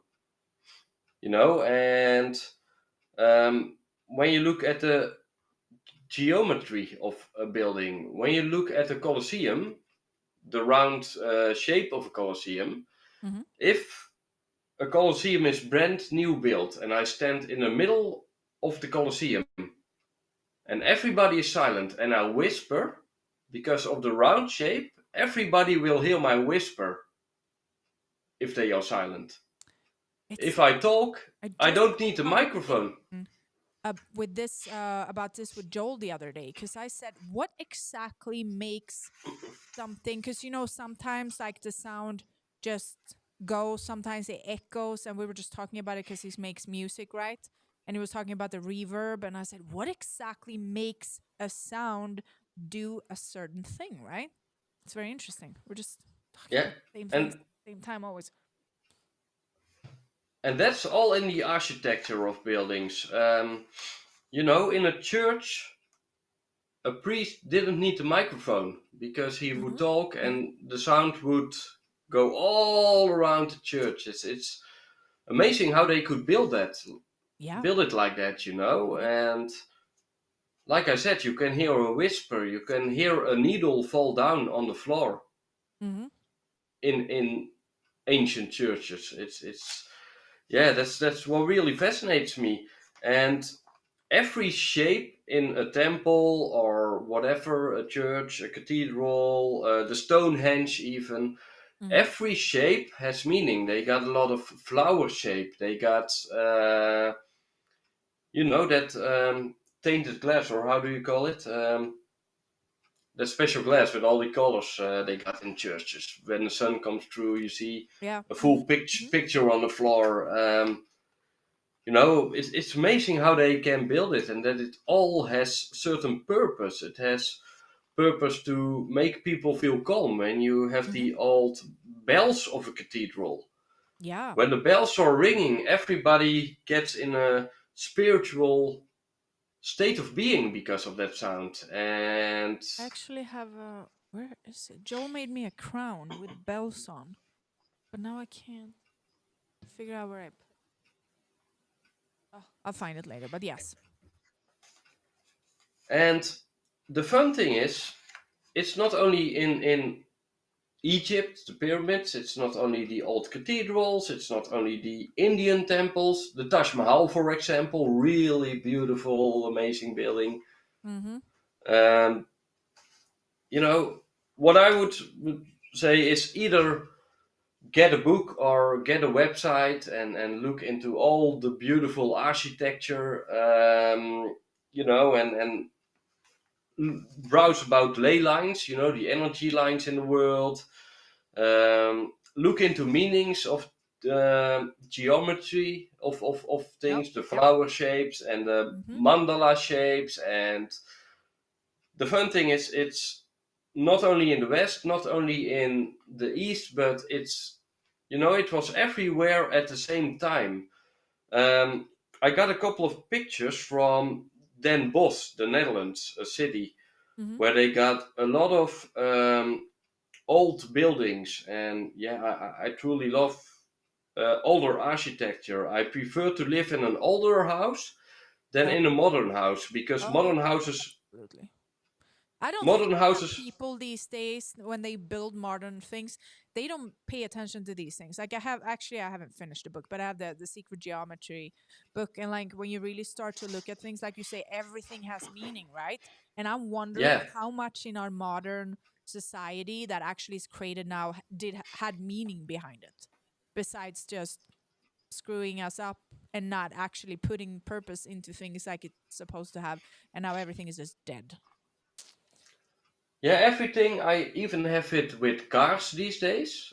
In the old days, you would say that's a Mercedes, that's a Ford car. That's everything had soul back then. It was like it's alive, like it's there's love put into it, also into the architecture. When I look at the normal stuff, it's soulless, it's lifeless, it's That's why I got rid of empty. my It's car.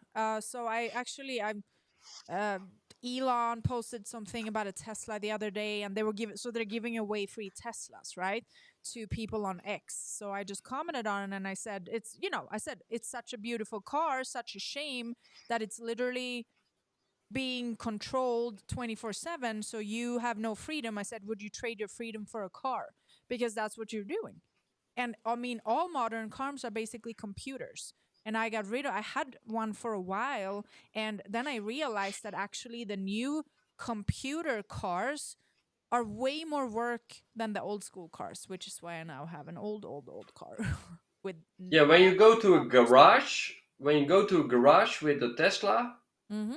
Most of the garage people say we can change the tires, but that's it. They can't fix the computer stuff. Yeah. Because they are trained to work on real cars and not on robot cars. But back at pictures I took from Den Bosch. It's this one, and do you see the dragons, the gargoyles? Oh, there we go. Yeah, the focus was just trying. Oh, yes, I've seen that. Mm-hmm.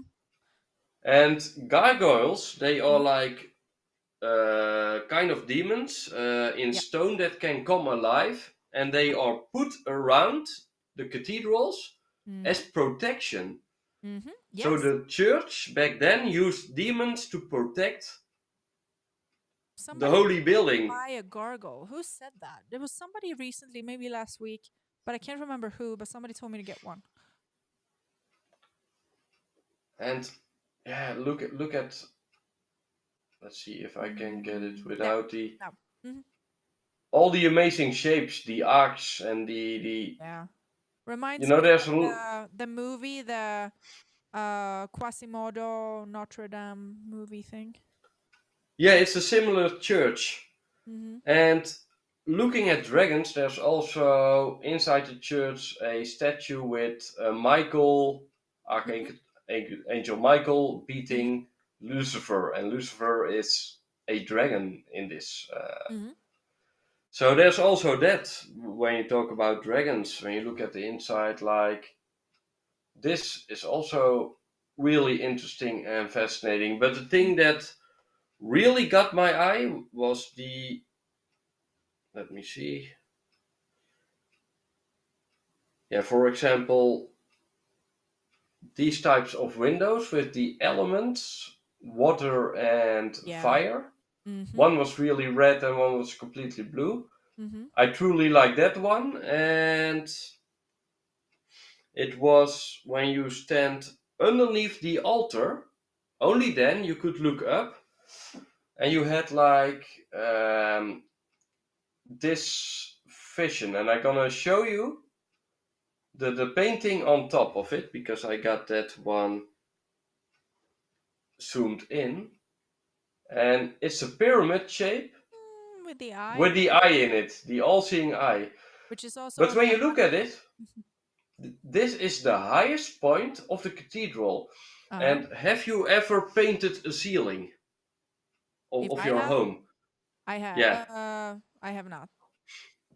But when you paint the ceiling and your arm is up non-stop, you get, pain in your shoulder because of non-stop painting. Mm-hmm.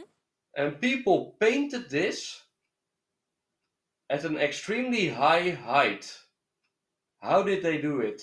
And all the, the flowers and stuff like that. How did they manage to do this? Mm-hmm. So yeah, that's We have really it here, amazing. guys. I actually didn't know this for a long time, that it's on our money, but there it is.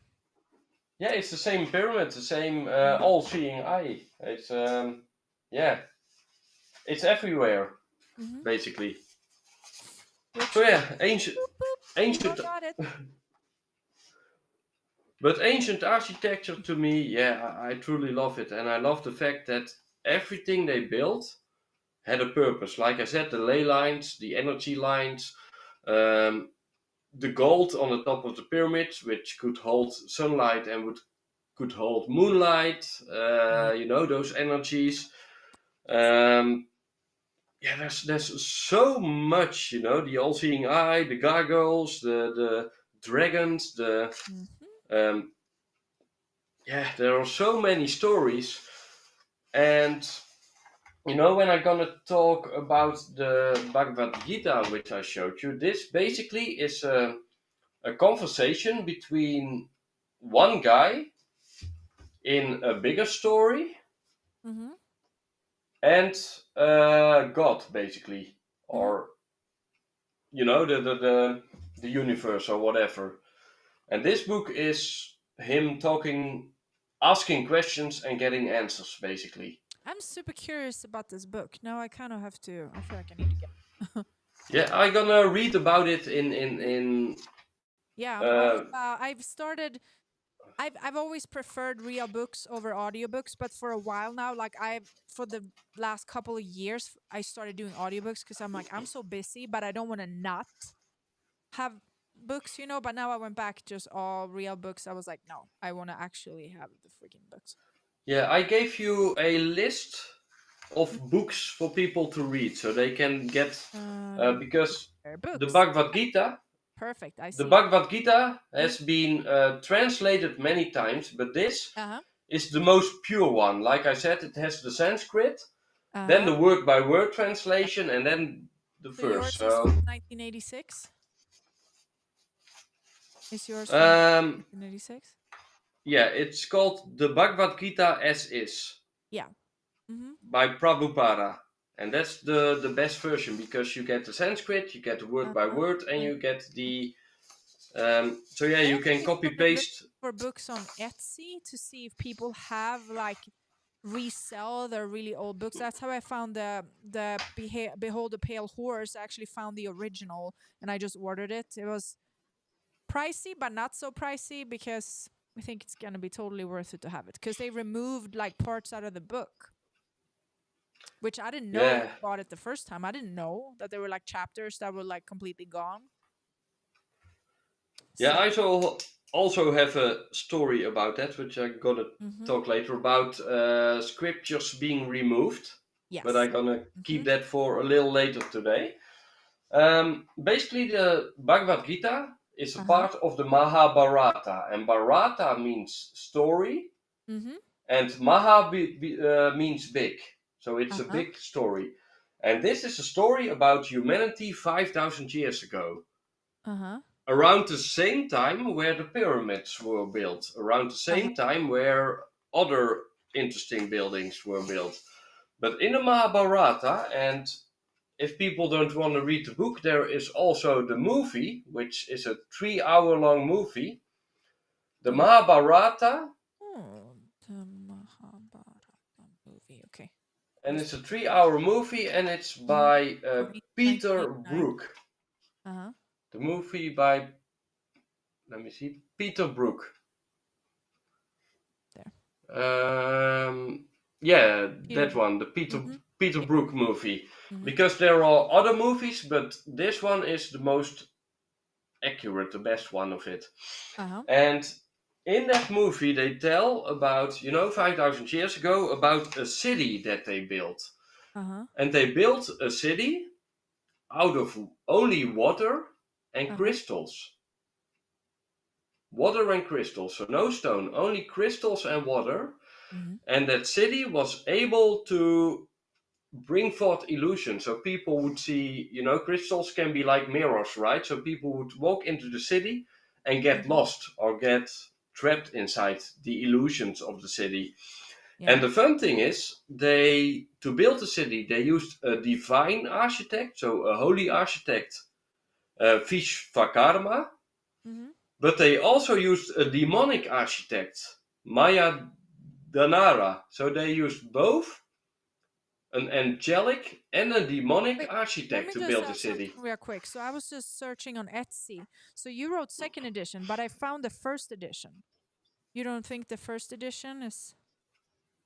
Yeah, that's a great edition if you can get that one. Yeah, that's why I love this is eBay actually, eBay or Etsy, because it's like people selling their old books. So then if people just do their research properly and actually start looking into these things, you might actually find like original stuff.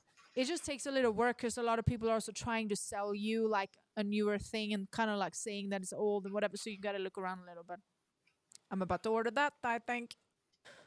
But as long as it is the Bhagavad-gita As It Is, then you got the right version. Yeah, I found both the first and the second edition here on eBay. And basically, when it comes to architecture, the Mahabharata talks about that city made out of illusions and crystals and water and whatnot. I want to live there. Which is around the same time as the pyramids, but the the Mahabharata also says that 5,000 years ago is a time that we were created the way we are right now.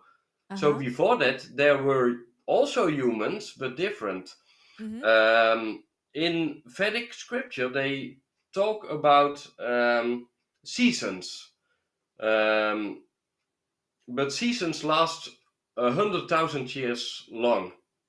So we are now living in the Kali Yuga. The seasons are called yugas. And the Kali Yuga is a season where everybody is a liar, is able to lie. People only live like 100 years old.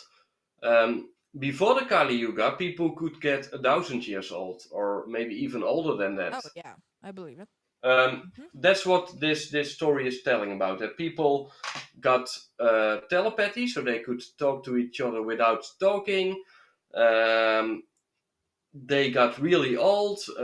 Some had, supernatural powers, stuff like that. And then we got into the Kali Yuga, the Dark Ages, actually. And the Dark Ages, everybody is lying. When you look at our politicians, media, everything is a lie, basically. So we now live in a world of lies and illusions. But back then, they lived in the golden age. And yeah, that's also really interesting when you look at Mahabharata to learn about those kind of things, the ages. And they were predicting things that are happening right now in the Mahabharata 5,000 years ago. You know, just like Nostradamus made predictions, they made predictions as well. And I see those predictions happening right now. That's what's also really fascinating. So yeah, Mahabharata, Bhagavad-gita, Mahabharata, just watch a movie. It's the quickest way to get through it because it's a really, really thick book. And sometimes, yeah, I prefer the movies. I'm lazy sometimes. We all are. Well, here's the thing. There's a lot of information out there, and not that I believe in time, but yeah. That's what I said. Sometimes I do audiobooks because I can listen on 2 times speed and cut it down to half of the time, you know. Or a movie, you could speed it up. But every now and then, I do prefer actually reading. But yep, there's a lot of information out there. Yeah, so yeah, we basically covered architecture, and yeah, pyramids are the most impressive things, I think, Mm-hmm. especially that founding about a 2 kilometers deep city. Mm-hmm. Um, and the fact that they knew the star system, Orion's belt, all the stars in that system. Um, some think it was a spiritual place, a journey of the soul, Mm-hmm. because a pyramid you have to climb up. You know, you start really heavy, and all of a sudden you are on top, and you are, you know, you become that all-seeing eye because on top of the Yep. pyramid you can look Mm-hmm. what's happening down, Mm-hmm. but when you are below the pyramid you cannot see what's on top, what's happening. Only the person on top can see what's happening there. Mm-hmm. And that's also a really beautiful thing because when you go to my book, the system about the elites and whatever, I also compare that to a pyramid because below are we, Yep. the people with the telephones in our hands. Mm-hmm. Above that are religions and the school system and politics controlling us. Above that, you know, are the big companies. The big companies understand what's happening here. We don't understand it. We don't understand that these people like Tesla, pharmaceuticals, are pushing the school McDonald's. system. You know. Then McDonald's. we got the think tanks and stuff like the banking systems, you know, the Jewish controlled bank system, BlackRock, Mm-hmm. Vanguard, stuff like that. Then we got the Well, think can tanks, quick World throw in here. Remember how you and me were talking a little bit about the sovereignty, and I was saying I wonder how it works in Europe, yada yada yada. Ended up having a conversation with my mom the other day. I was telling her about it, and she said, "Well, I don't think that's gonna work in Sweden." And I was like, "Well, of course it does. I'm just not sure how." And then I said to my mom, "Hey, by the way, what bank do you have?" So my mom tells me the bank is like some small ass bank in Sweden. Guess who owns the bank? Chase fucking Morgan.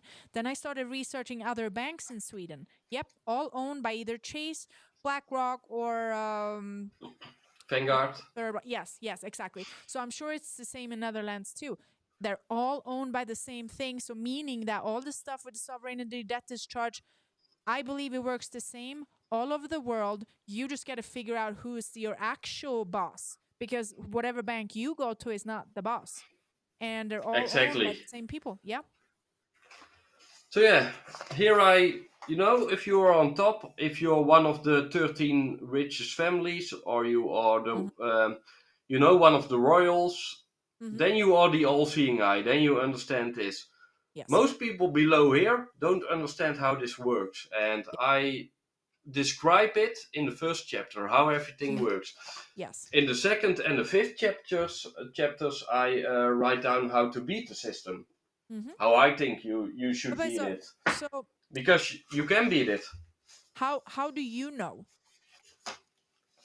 What do you It came think to was? me by life lessons. You know, I experienced things in life. You know, this pyramid which I had about which I just showed about, the government and the elites and the big companies. When you work at a company or work in a school like I did, you also see you have the top management, and I also worked at the top of the management there, and I also worked at the bottom. So I saw all the layers. I worked at all the layers of that school system. And then you can also draw down a pyramid like that, right? You can also say those on top always decides what happens to those below them, not the other way around. You can bring ideas to the top, but they will never do anything with those ideas to make the school better. They will only listen to it if it makes them better. Yep. And I saw all that kind of bullshit happen in the school system and within the... Wait, let me see the comments. So CJ Lord and I've seen all your comments. So Chase isn't going to exist really soon. They are going to go under. I mean, I hope so, but I feel like it's probably a little more complicated than that. Yeah. Input in that, because people might think that, oh, Chase is just this bank branch that I go to put my money in. But what people don't really know is, like, if you start doing a little bit of research, or has anybody read Think and Grow Rich, the book? It's literally about JP Morgan Chase. It's a person, and yes, it's a bank. But I think, and again, like, I truly hope that's it's gonna just happen that easy, but I don't think so. Well, what's happening with that? If it's going down, it's the same with back the days. You had the first GMO food, and you had Roundup. Yep. Roundup and GMO food, genetically modified food, and that was all Monsanto doing it. And Monsanto, because of all the poisons they used and the GMO and stuff like that, and they were, buying out farmers. So farmers lost their own farm and stuff like that. A lot of bullshit happened. So they got a lot of lawsuits against them, and they lost, and they had to basically give more than they could, and they would go bankrupt. What happened? The same people from Monsanto started the Bayer company. They were the same people. And they bought a bankrupt company, Monsanto, and they brought it into their company. The same people. So I got one company. I fuck up everybody. I fuck up the system, and I make a second company. And that's gonna happen to Morgan if it happens. Like, that's what I mean. Like, Chase, if money isn't gonna work anymore, it's not like they don't know this. So if they're going, like she just commented, they're gonna go bankrupt. Well, yeah, maybe they will, but if they do that, they are for sure already aware of that they are, and have the next step to that. So as much as I wish it was that simple, I mean, here's the thing. We all together have to work together and do what we must, and ascend to the 5D and all the things. And yeah, maybe we can actually take them down, but they're not going to disappear just because they go bankrupt. That I don't believe. Exactly. Because if they go bankrupt, they already knew this ages ago. Back to the last thing about archaeology, which we were talking about. The last interesting thing is about the chambers within the pyramid, that they were both acoustic and electromagnetic. Because of the shape, electrons would, get through a certain path, just like if you got a coil from copper wire, electricity goes through it in a certain way. And the pyramids were also built like that. And yeah, it's there's so much stuff about it. So people that want to read into it, go to those 3 websites that we showed earlier: the Ancient Origins, the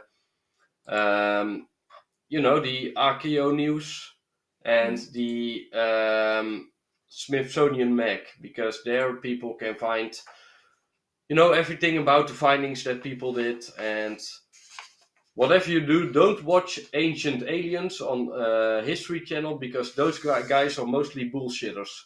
Yeah. They are just there for shock value, and everything they say, it's aliens, it's all the aliens, it's aliens. Every answer they do is, it's the aliens. And then I'm like, screw that. I much rather want to believe in if animals were bigger or bigger back the days, then people were bigger as well. Giants and stuff like that. That to me sounds more realistic. When you look at the Middle Ages, people were way smaller than that we are now. Yeah. People were like 1.5 meters. These days, people are like 2 meters tall. Especially in Europe. So Yeah. people grew 1/3 in a couple of hundreds of years. Mm-hmm. 1/3 the size, Not the bigger. Asians though. Well, Japanese people are actually pretty tall, but Chinese people are tiny a lot of times, or even like Thai and all this stuff. What do you think about that? Yeah, but to me, like I said, the Chinese society in history Mm-hmm. never interfered in the West, so they had their own society, their own culture, their own type of food they eat, and Mm-hmm. the West, they always went everywhere. They discovered America. They went to Indonesia. They went to wherever. But Chinese always stayed within their own culture. Mm-hmm. You almost never see a Chinese person in a relationship with a non-Chinese. They are always keeping things between their own race. They want to keep bloodlines pure and whatever, for whatever reason. That's what you see. I never. Yeah, sometimes you see a Chinese girl with a white guy or something like that, if they are born and raised in the Mm-hmm. West. But Yeah. you don't see a Chinese person with a non-Chinese. Japan the same.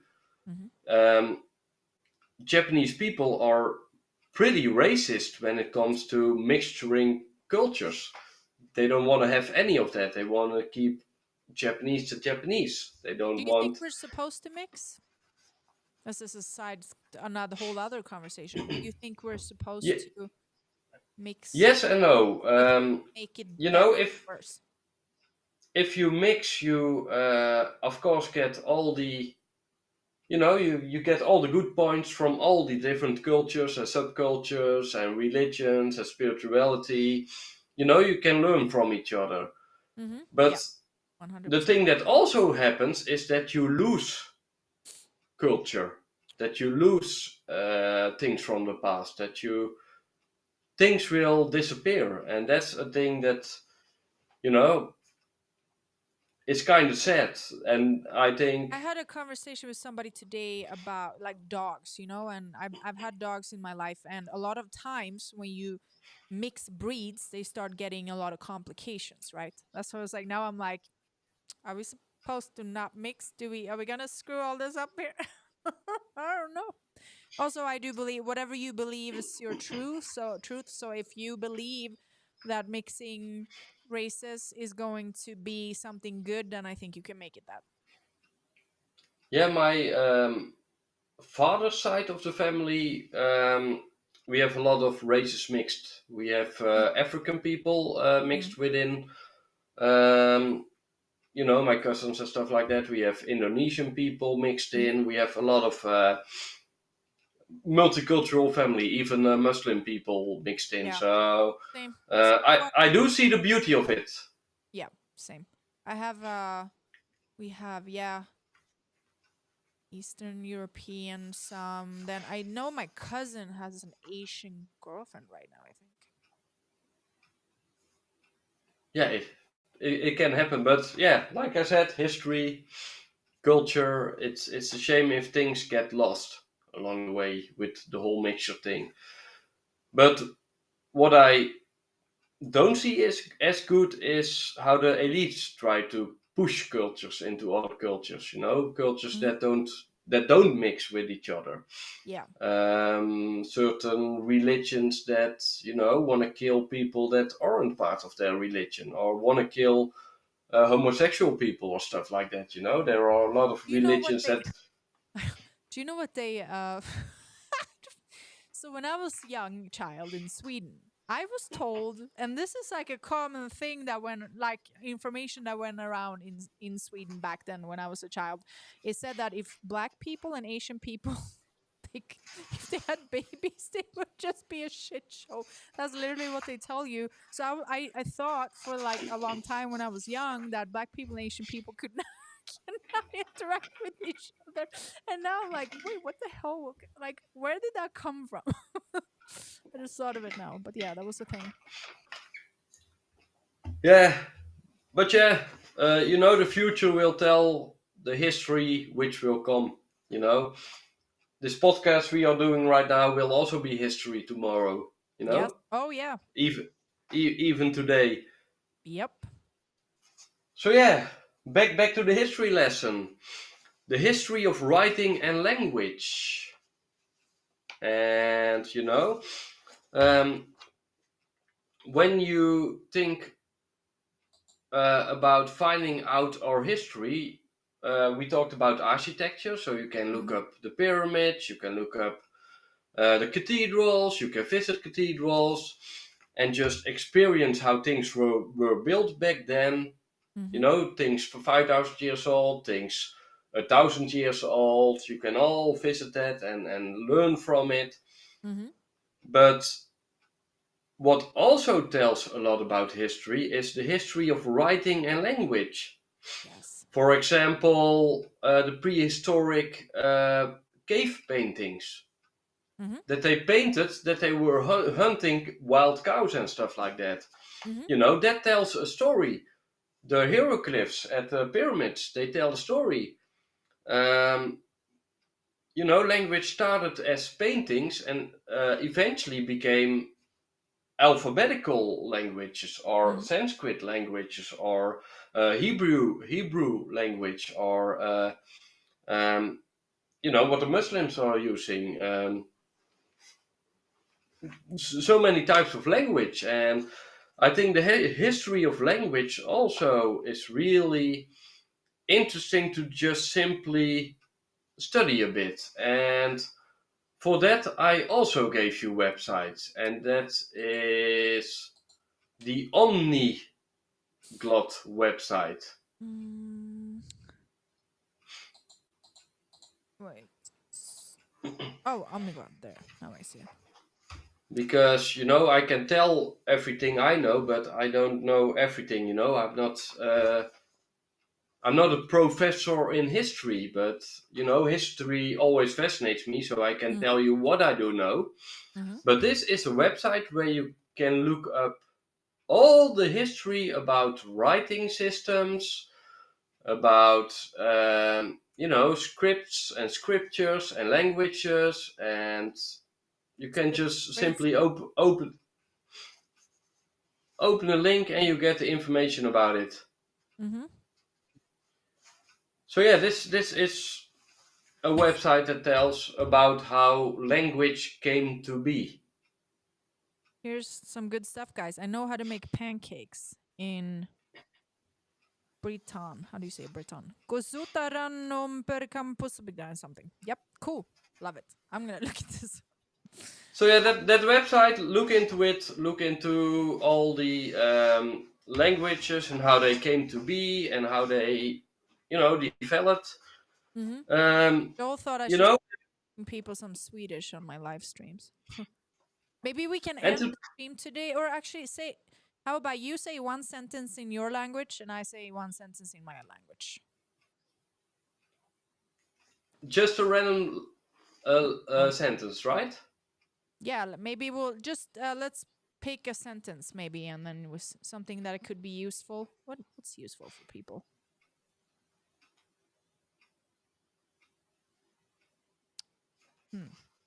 How about you say, I am not a racist in your language? Ik ben geen racist. Okay, and in mine it's, jag är inte rasist. There we go. So racist is the same word. Pretty much in all the languages, I feel like. Yeah, probably in a lot of languages, yeah. Yeah, awesome. So yeah, quickly into the history of writing and language.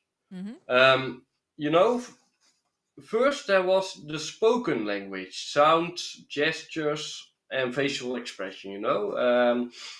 When you see a facial expression of someone, you can tell a lot. You don't need the words. If they make a certain sound, you can tell a lot. If they make gestures, you can tell a lot. So that's the first form of language. And when you raise your spiritual skills, you don't even need any of that. You can just feel the energy before they even do any sort of anything.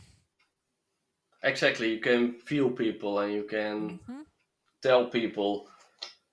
So yeah, that's how language first started. When you got the Bhagavad-gita, for example, what's funny is that the Sanskrit language was always a singing language. People were singing the verses instead of talking. So the kind of communication people had back those days was singing with each other, kind of like a Disney movie, right?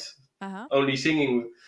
But that was for them the way to remember the words, because remembering the words from a song is easier than just sentences. That's why the medical things all their bullshit. They were singing, and eventually the scholars, the Brahmans and the teachers, they found a way to write it down, and they created Sanskrit language as a language on paper. And we also know take 600 years ago, our ancestors, most of them could not write or read, right? Only the elite people could write or read.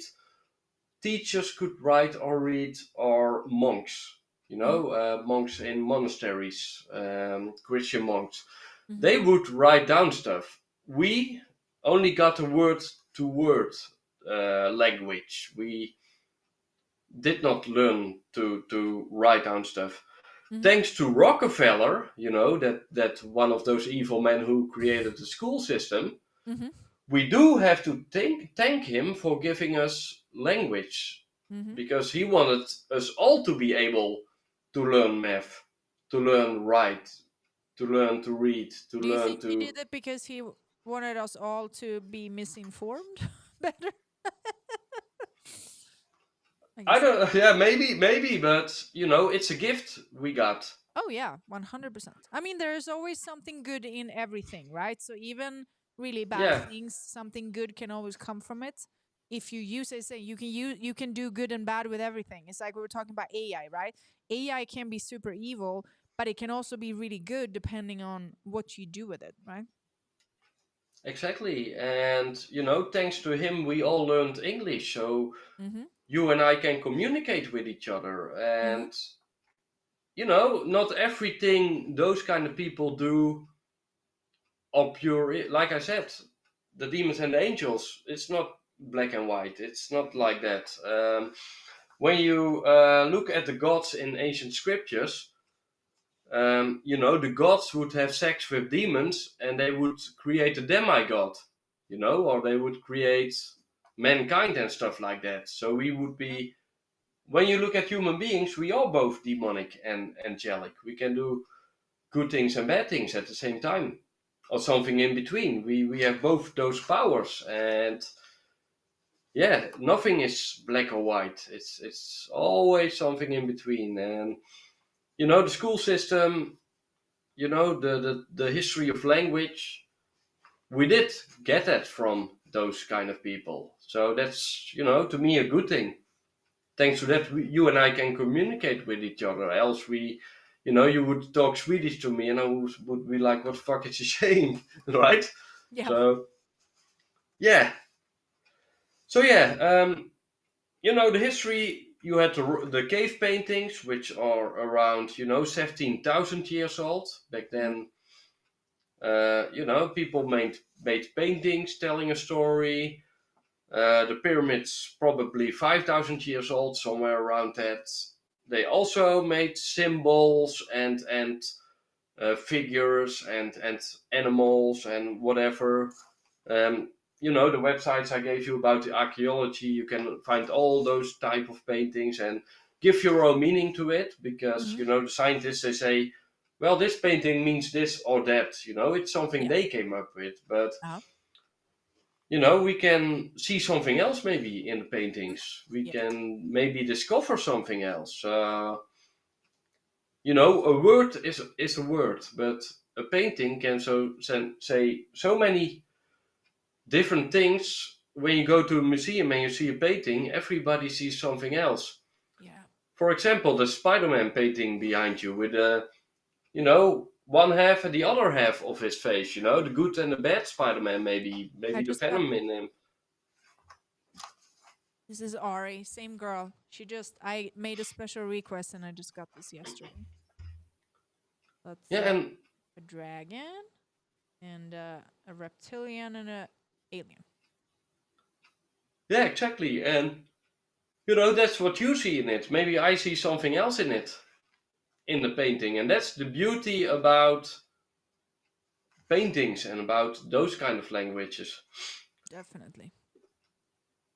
So yeah, you got those languages, and then going to the timeline, you first have Sumerian language, which is 3,200 years before Christ. That was the first kind of the clay tablets. It was kind of like it were more words than paintings. Then you got Egyptian hieroglyphs, which is 3,000 years before Christ, and then those were sacred symbols and stuff like that. After that, 1,500 years before Christ, came the Sanskrit. Here we got the Sanskrit. Then you got the 1,200 years before Christ, you got the Chinese symbols, which they still use today. The basic Chinese language. And did you know that the basic symbols in China are the same as the basic symbols in Japan? That they use the same symbols, but got different how they speak it out. Sound totally different, but mean the same thing. They look the same? They are the exact same symbols. So they can basically read each other's language.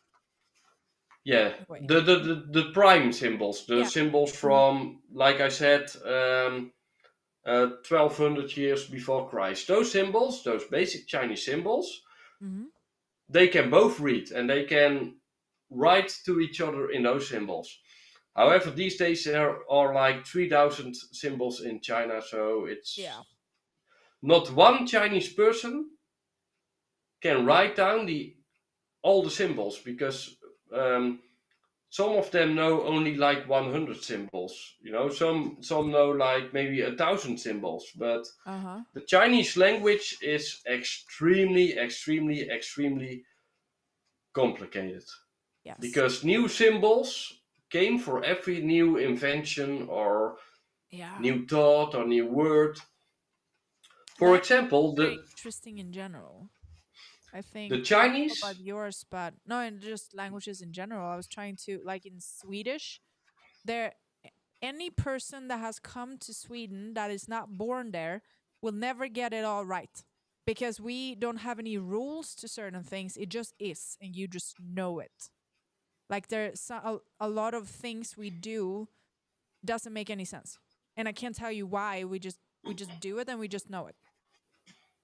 Yeah, and yeah, I know exactly what you mean, but did you know that in China there is one symbol, one word that Chinese people say to each other? Yeah. And that one word, that one symbol, just one sound that they speak out, means that I love you as a person, but I don't like what you just did. So they got one word for that. Genius, though, because that's actually something that we should say pretty often. Maybe we should adapt and do that too, because I feel like that's a lot of times in the world that would apply, right? Yeah, exactly. I like you as a person, we are friends, but the action that you just did, I don't like that, and I want you to not do it anymore. And they got just one word for that. How amazing is that? Yeah, we need that. What if we just Yeah, we. like, if I do that, it just means that I can just make something up. So, then when we get angry at someone, Mm-hmm. we judge the person and not the action. But the Yeah. Chinese, they judge the action and not the person. Well, that's what we're So supposed to do. they resolve conflict before conflict even happens. Yep. Well, you should So never. that's A person. Nobody is their actions, because you can change actions, and just because somebody does something doesn't mean that's all they are. So it's great. That's how it should be. yeah, and words are great. In the Bible, they say, "In the beginning was the Word." It's Now I want to that's know how we what the start. symbol is. You said Chinese symbol for I love you. Uh, Your actions. no. Okay, let me see what we find. Yeah, it's what that Chinese friend of mine told me.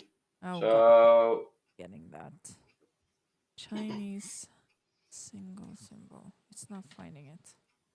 What is the Chinese? Maybe I'm just not writing it. I love you as a person. I should ask my Chinese friend Yeah. someday what No, symbol it I'm is, not finding because anything. I guess maybe I need to get the sentence proper, because I just wrote "I love you as a person, but I don't like your action." Man, yeah, that didn't work. but they do have a symbol for that, so Mm-hmm. that's pretty cool. So yeah, another thing is about words in the Bible. They say in the beginning was the Word, Mm-hmm. right before everything else, and in Sanskrit language you got chanting, right? Mm-hmm. Sounds you make. Yeah. Um, I know you had that guest, the yoga teacher, about Mm-hmm. breathing exercises. Yes. She probably also knows the Om sound, Mm-hmm. that you make a long Om sound. Yo. That sound has three elements to it: Mm-hmm. the A, the U, and the M. Mm-hmm. One of them is the opening, is the sound of, in Hinduism they have three main gods: Brahma, Vishnu, and Shiva. Mm-hmm. Brahma is the one that creates, and that is the only task that part of God has, is to create stuff. Mm-hmm. Vishnu is the one that sustains, so something is created, and Vishnu makes sure it's always there, forever and ever. Mm-hmm. And then you got the third god power, and that's destruction. Brahma created something, Vishnu tries to keep it alive, but the destroyer thinks that's not good enough, we gotta destroy it, and Brahma has to start all over, make a better version of this, Mm-hmm. Mm-hmm. And it's a constant cycle of creation, sustaining, destructions, Mm-hmm. over and over and over again. The Om sound, the A is creation, the U is sustaining, and the M, you Yes. end the chant with destruction. Mm-hmm. And they say that it's the most powerful chant you can ever do, because it's a sound by which the universe is created. So if you do meditation where you do a real deep breath and just like those Buddhist monks do, Mm-hmm. and do that whole morning, you are basically creating the universe. That's the power But you're also behind. destroying it, since we're doing the in the end. No. Yeah, but you destroy what you want to have destroyed. So Okay. you can, let's say you have cancer cells in your body. You want to destroy that, and you want to rebuild Yes, healthy cells. that is true. That And true. certain things in the universe can also be like, a cancer. Uh huh. Oh God, that Something might that be you. so bad. Can you close the door? Oh, come say But hi in some. the cast. Well, we're live, but you can come say hi. I need to connect you guys. What's going on, brother? 100% we gotta be connected. And you already tried on Instagram, but Joel didn't respond. He doesn't check his DMs. What did he say? I can't. Oh, he said I did a group on Instagram with the two of you, but you don't see your DMs. So. Oh yeah, it's Josh. Just get my number and send me a WhatsApp or a Telegram or whatever. Just get my number because the messages are crazy. Yeah, let's do that after the show. Yeah, we can get in touch. No worries. Okay. Nice meeting you. Tell him it's nice meeting him. Nice meeting you. Okay. Again. Proceed. Yeah. Yep. So yeah, try that before going to bed. Just do the Om. Om chanting. 100% I will. It's extremely powerful. I connect you and Karla too, by the way. She is. I've had her on live twice, and so I help her a little bit with her content and stuff. So she is one of the most genius minds I've ever met. But what I think is, because English isn't her first language, I think that sometimes when she speaks English, people are not truly understanding the geniusness in this woman's mind, body, soul, whatever. Like, I met her years back, and it was just, I've always been like, when you just know, like, I meet this person, I just know she's supposed to be in my life, and I didn't know why back then. And at first, she actually kind of annoyed me. That's how it started. She kind of annoyed me. That's another story. But I just knew this woman needs to be in my life for some reason. And she's always called me her angel ever since we met. And like, she is so brilliant. And I don't speak I speak a little bit of Spanish, but I don't speak fluent, so I can't fully understand her in Spanish. So I'm trying to like help her, develop things in English too. But like, freaking genius she is. Yeah, when someone annoys you, they annoy something that is within yourself. So the reason that she annoyed me, I addressed it, and ever since it's never happened again. So, but yes, you're 100% right. Yeah. It's a good thing when people annoy you, because they expose something within yourself that you gotta fix. Yes. If you know what I mean. So if you got a friend or a relationship and you never ever get into a fight, it's not a healthy friendship.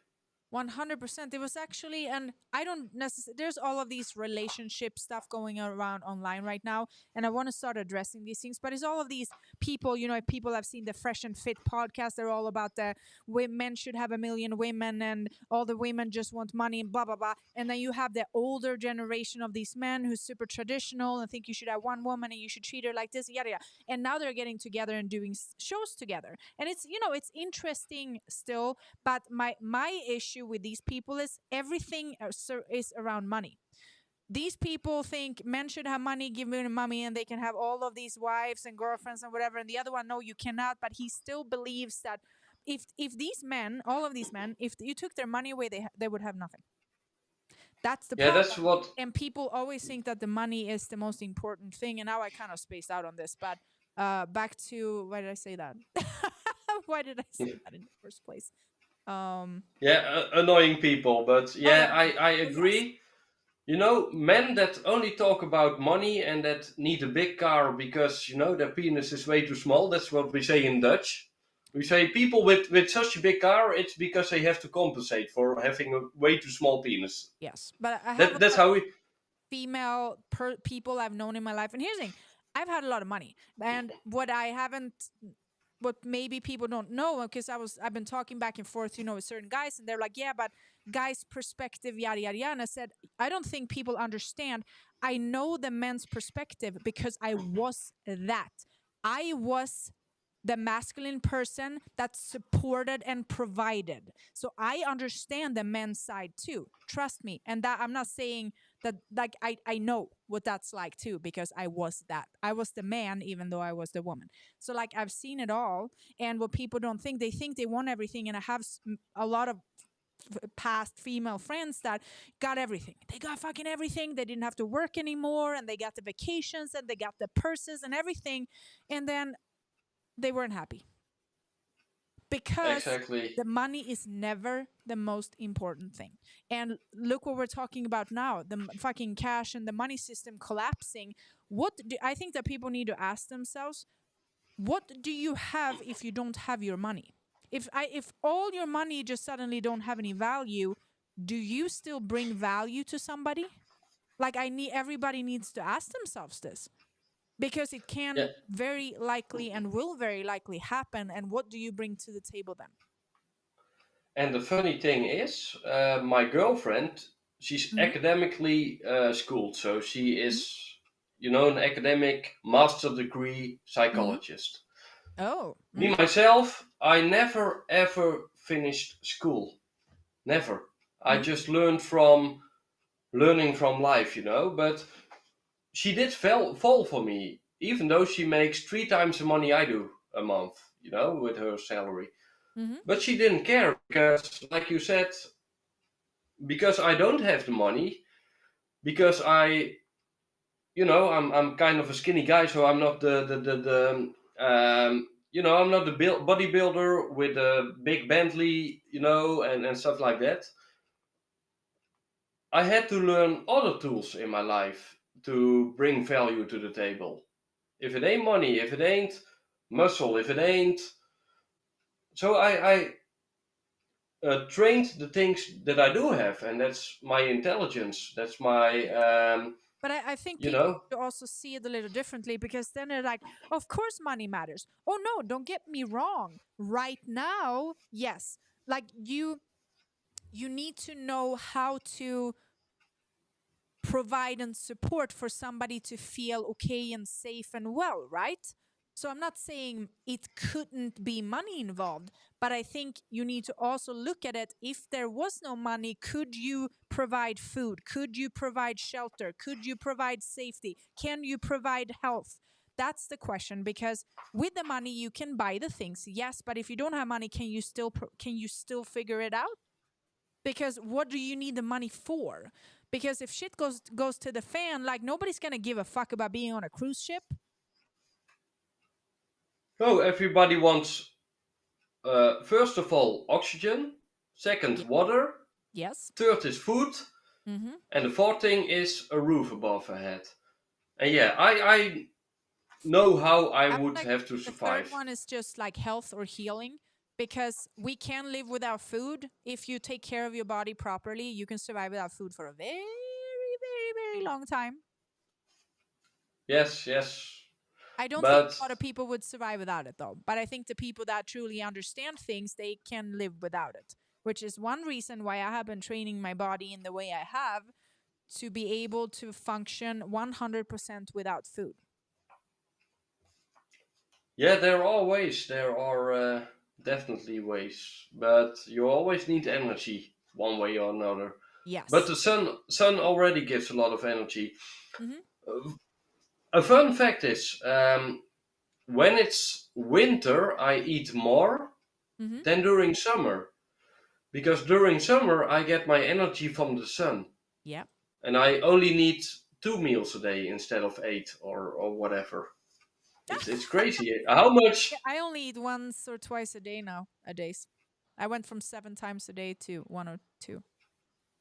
Nice, nice. It's very If you nice can and do that. comfortable, and I have a lot of time for other things. Oh, I was going to say before, so I don't forget why I brought it up. So these guys were talking about basically conflict in their relationships. And one of the guys was saying, when me and my wife never have it doesn't have to be an argument, but a conflict of some sort. He said, if we do not have any conflicts, things are not well. Like, we need to have, and I'm not saying this is for everybody, but I think so too. I don't want arguments, but I enjoy and I thrive in conversations where we don't necessarily agree, because you challenge each other, right? If everything is always, oh, you always agree and everything, I don't think that's a good thing. And yesterday too, I had this tarot, my astro class, we were doing tarot cards, and one of these ladies were saying, I just wish my life was easier. It's always hard. She said, I just want an easy life. And I said to her, I don't think you do, because the day your life gets that easy that you think you want, you're gonna be bored and you're gonna look for something. Like it doesn't work like that. We just need to learn how to thrive in whatever is and the journey. And I am the same too. If my life was too easy, I would not be happy. I thrive in, like, I want a little bit of obstacle and complication all the time, so I always need to be on my tippy toes, right? To always get better and figure things out and whatnot. So And another important thing, if you get into a fight or argument within your relationship, the sex after that is way better than sex out of a boring, comfortable life. Literally the entire podcast thing that I saw today with these guys saying that. He said, if we have no conflict, sex is not good. He said. Exactly, because you fight and after that you want to fight in a sexual way. In the bedroom or Well, whatever I don't necessarily believe in like fighting. Like that's just exhausting and shit. But you can still have heavy conversations. I'd like to rather call it that. And not because I've been in a relationship where there was fighting all the time, and fuck that. No, I'm not about that. Yeah, that's why I said fight and not Yeah. you know, not it when it gets toxic, get out of it. Yeah, that's too much. Because we had a question. Do you know anything about Solomon keys? I did read a bit about it, but no, I can't call myself an expert, unfortunately. We'll cover that another time. Yeah. But yeah, scriptures. We first had language, and out of language came, of course, scriptures, because books were written and scrolls were written. Here I also want to talk about something in the news that happened not too long ago. Do you remember Syria, the whole ISIS situation?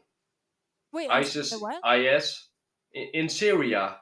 Uh-huh. When the radical Muslims attacked the Syrian people and they burned down churches and temples and blew up stuff, killed people. When was it? Yeah, let me see the ISIS situation. I barely remember, but it depends when it was, because I've had times in my life when I give serious shits about this kind of stuff. It was an Islamic State war. When was ISIS in Syria? Because they wanted to create an Islamic State. 2010 it was. Okay, yeah. No, then I don't know. But it's the I was in Sweden. Their shits about anything.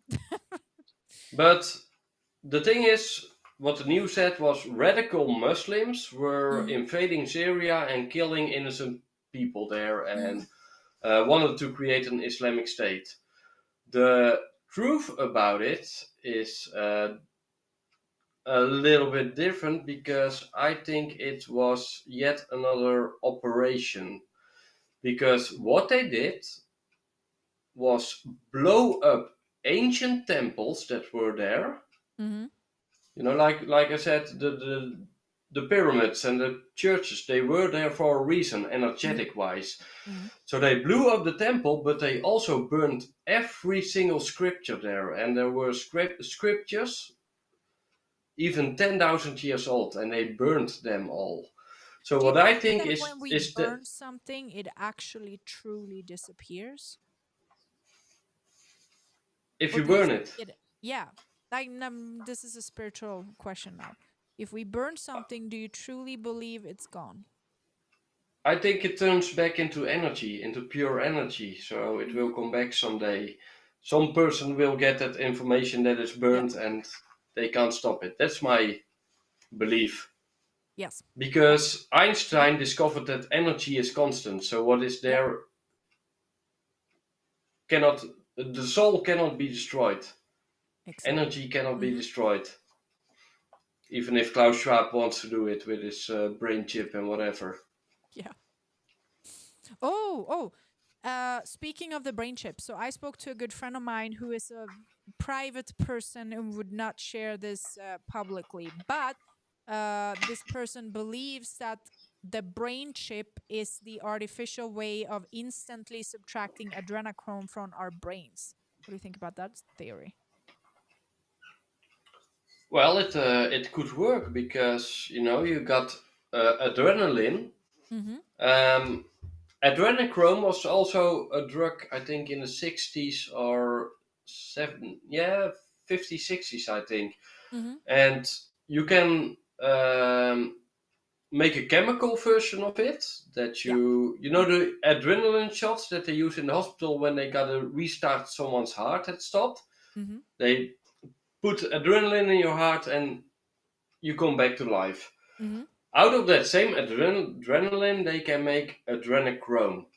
Mm-hmm. And adrenochrome is basically, adrenaline times 100, really concentrated adrenaline. And it literally makes you go crazy.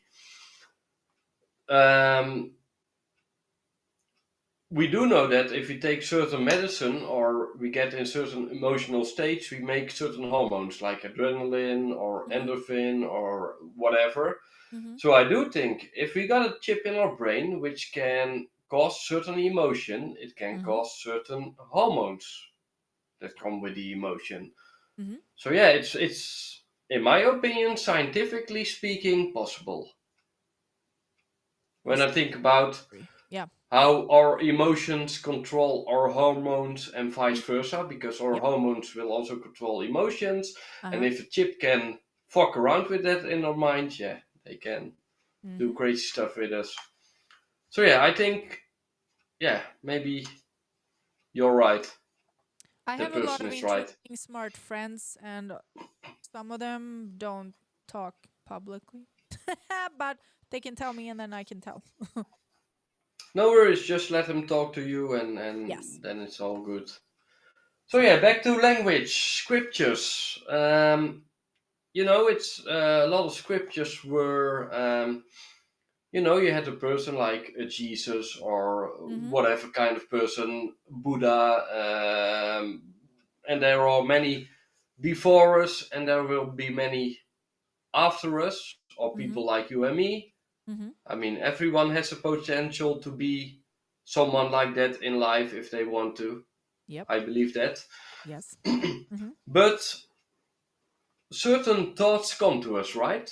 They come in our mind without us, like the book I written. It's like this came out of nowhere, almost 400 pages of whatever you want to call it. It came to me because of life experiences.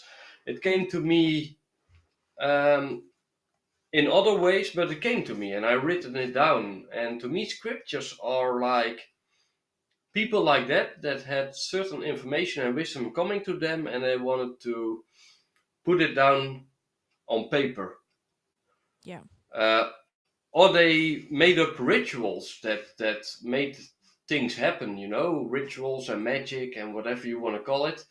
And they written that down. I mean, when you look at the Catholic Church, you have communion, right? You eat the bread and you drink the wine. That by itself is a ritual, but there are people that, get communion and feel better after that, emotionally, but also physically. It's a ritual, it's written down, and people do the rituals, and they do certain things. So yeah, in scriptures there's a lot of information about, history lessons about the past. In the Bible there's a lot of history lessons, for example, especially the First Testament. But it's a history from Judaism, from Abraham, Moses, Abraham, all those kind of figures.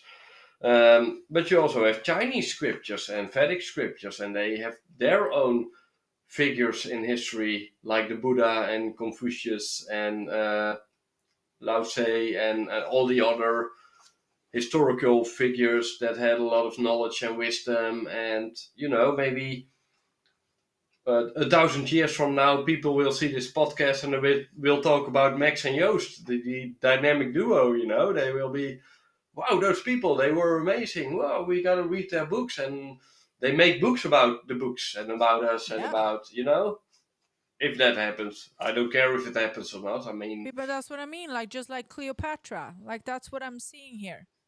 We're just, and then, they were twisting it into her creating things, right? Which wasn't even the case. She was just researching it. We're researching, and that's why in the future, I believe somebody's going to say that we come up with something cool. Even though I also believe we will come up with cool things. yeah, so scriptures. The Vedic scriptures, the Vedas from.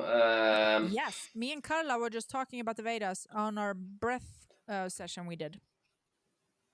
The youngest version is 1500 years before Christ, so around 5000 years old. Mm-hmm. But there are also Vedic scriptures 10,000 years old, or maybe even 100,000 years old. Mm-hmm. And some of them, that's what the Hare Krishna movement is doing. They are still translating thousands of scriptures, some which are written down on, not even in books. Uh-huh. But that's their mission. They want to translate it and give it to the people, because it's, it's our heritage. It's basically the history of the world that's written down there. I even have a book. It's called Vedic Mathematics. So it's teaching you how they did math 10,000 years ago, and they have certain formulas from math that even today we use. The ancient Greek mythology had math geniuses. Mm-hmm. We still use their theories. We still use their systems. It's amazing how old. We think that people back in the days were stupid and retarded, and they could only make paintings in the cave. But that wasn't the case, because they had scriptures. They had science in the scriptures. They had a lot of things back the days. And when you look at the Roman Empire, it was before the Middle Ages. They had sewer systems, they had saunas, they had bathing houses, they had everything. Mm-hmm. Then came the Middle Ages, all that technology lost. Yeah. And we got back to becoming primitive again.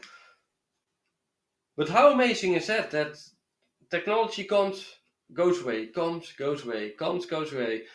Technology, primitive. Technology, primitive. Mm-hmm. Through the entire history of mankind. It's, yeah. So if they can translate more books like these, mm-hmm. I want to know. But when you look at what I said, Syria, that they blew up temples, burned down scriptures.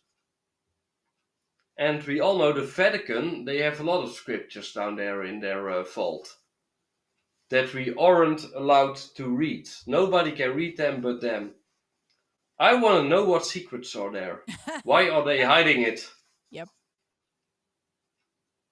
And I have enough guesses, but yeah. So yeah, scriptures. You have the Torah, the Bible, several Buddhist books. You have the Quran. You have so many books. So I gave you another website, which is thesacredtext.com. So if you can show that to the people. Hold on, you said which one? Thesacredtext.com. Sacred/text.com. Because that's a website all the watchers can open. And this website contains every scripture that is public. Even LGBTQ plus bullshit is there, because that's the religion of today. Yep. But everything is there. If you look to the left, look at L, and then you see LGBT. LGBT. Oh, they didn't have a Q then. But yeah, every scripture can be 5 about homosexuality. But it's interesting. So in the Bible, they talk about homosexuality, but I think the LGBTQ nonsense they're doing now, it's not homosexuality. It's just like clown games, you know. It's more Yeah, than just somebody liking somebody of the same sex. It's just spaced out completely. Now you yeah, can yeah. be freaking in love and marry a staircase, you know? Like, come on, guy. Yeah, or the guys, the Sims that marry a pillow. Yeah, It's happening in Japan. They are marrying like your their cat PlayStation or or marrying their. you know, it's just like gone too far. I'm not against anything. You can like whatever you want, you know, you do that, but what the hell? Keep it to yourself. Who gives a shit? Yeah, I was in the vampire cult and we talked about Mm-hmm. that, about having fetish. Yeah, Everybody has their own fetish. I know I do. I know. Well, I don't know I which think fetish, yes but I and no. know That's a you whole have other them as well. conversation. I want to start talking about more of this stuff, but I don't believe that us as humans are meant to obsess over a thing. I don't believe so. And trust me, I've lived the crazy life. I've had all these things, but I used to have fetishes. I don't have any anymore. And I don't believe we're meant to. And I do believe they're using the fetish stuff to brainwash us. And so I've gone down all the rabbit holes. So a friend of mine was just like, hey, Max, I found a page on Snapchat that said Maaxx feet or something. I was like, oh God, I forgot I did that. Like I didn't actually, I went down the rabbit hole on a lot of these things, including the foot fetish hole. Okay, I'm like, I started doing some research. So I set up accounts. I've never, like, if you're going to go and try to find something on me, you're not. I'm sorry, guys. I like to research. I came across a guy who is a foot manager. Started talking, I was like, I am so curious because digging into these things is like learning mentality, you know? And so like go on anything. Like people are so specific. Like some people will like you have to have a small toe that is a little longer than the other toe, and there has to be a calluses on the right side. And if it's not there, don't even bother. Oh my God. Like, what the hell is going on with people? Like, it gets so specific. And it gets to the point like we were having this conversation the other day about this stuff. Like it starts with a little thing, and then down the line, now you're like, unless it's a red room with a fat lady of exactly 350 pounds with purple hair and a little bit of green, and then she's eating a cupcake that was made 3 days ago. It's not going to work for me if it's not like that. Like it gets so extreme. And I think they're using that to fuck with us. And I don't believe we're meant to have any fetishes. I don't believe we're meant to obsess with anything, because when your environment and your world and your mind is right, anything and nothing can be perfect. That's Yeah, my but theory. That's my theory on this. what I think People don't about have it, to but agree, but fetish is maybe the wrong word, but let's say the normal fetishes that don't mm-hmm. go that crazy. Mm-hmm. What I think about it is, if you find someone who can share it with you because he or she has the same thing, and you do it privately with consent and stuff like that, I don't care what people do in their bedroom, but don't do it like the gay parade, flopping your dick out while children are watching. That's a fetish that goes too far, because then you expose yourself, which is illegal by law. But during the gay pride, it's not illegal. So if I make a certain pride, can I kill people then without getting the law behind me because that's my fetish? Yeah. Like, what the fuck? And then I think then it's wrong, because then you flop out your dick in front of children Yep. on a chariot. That's. But when it comes to fetish and certain things you both like doing, and you do it with consent, and you do it in your own bedroom or wherever private, then I don't see any bad things to it. And then it's like, just go around, have fun, and be open-minded and stuff like that. Being narrow-minded is also a bad thing. Being saying that everything is wrong, and like most Christians do, that's the other opposite of it.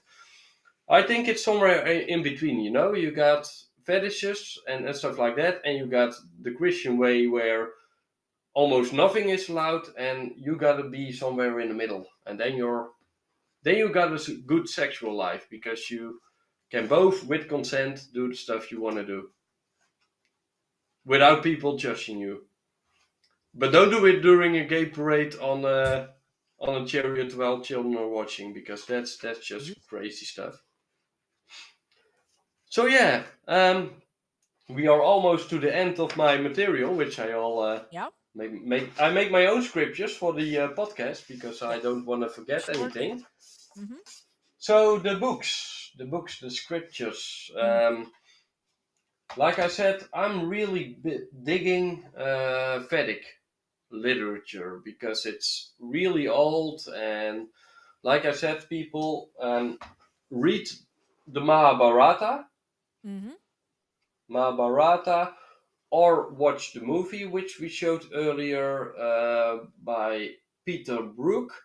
Mm-hmm. Really long, 3-hour movie, really great. You get a little bit of a history lesson about where we came from. Mm-hmm. We basically came from the gods. That's what the story is telling. And yeah, now my all-time favorite book, the Bhagavad-gita As Is. Because the person in the book, the Mahabharata, he was facing a war. As you can see here, he's on a chariot with horses and he has to fight a war.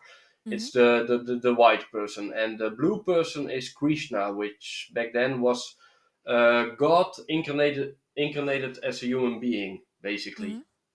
But still having every supernatural power that God has, so he can change reality just by thinking about it.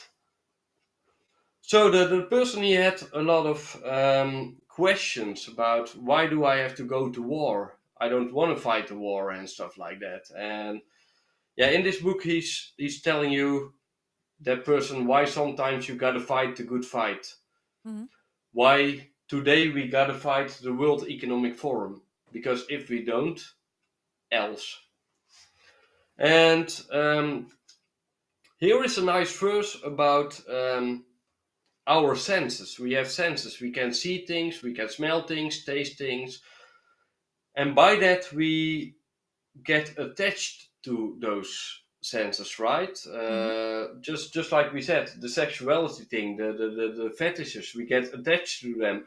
We get so much attached to them that we become crazy.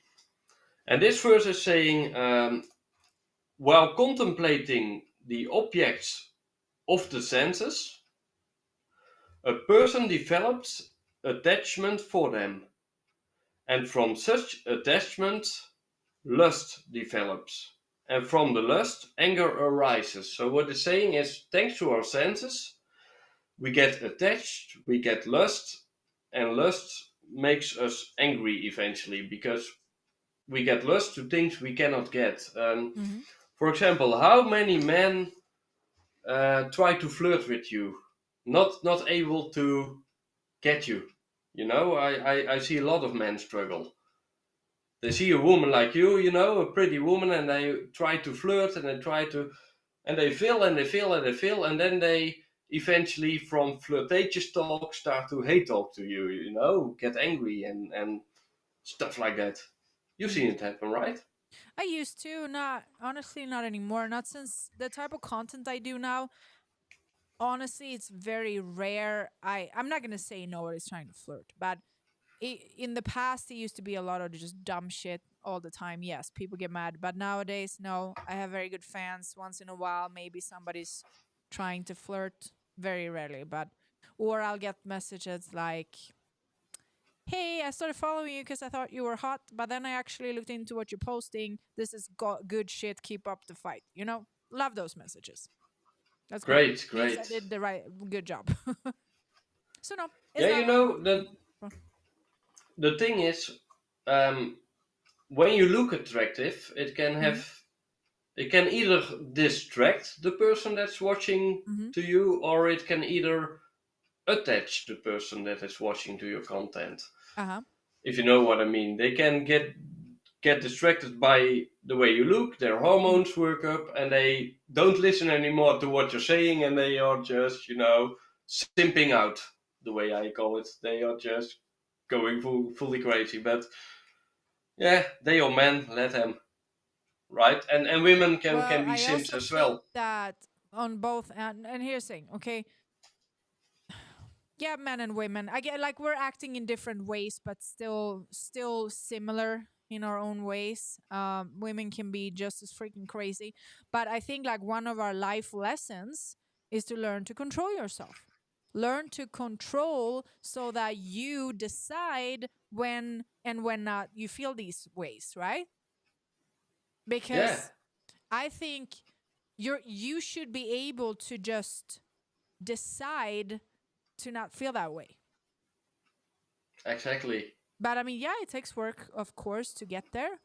But if you can't control these things, you're gonna fail on a lot of things in life. Yeah, and the thing is, yet again, if men want to attract women, you don't attract women by wearing a mask or by trying to be someone you are not. For example, Joel, for example, King Bao, attractive guy, right?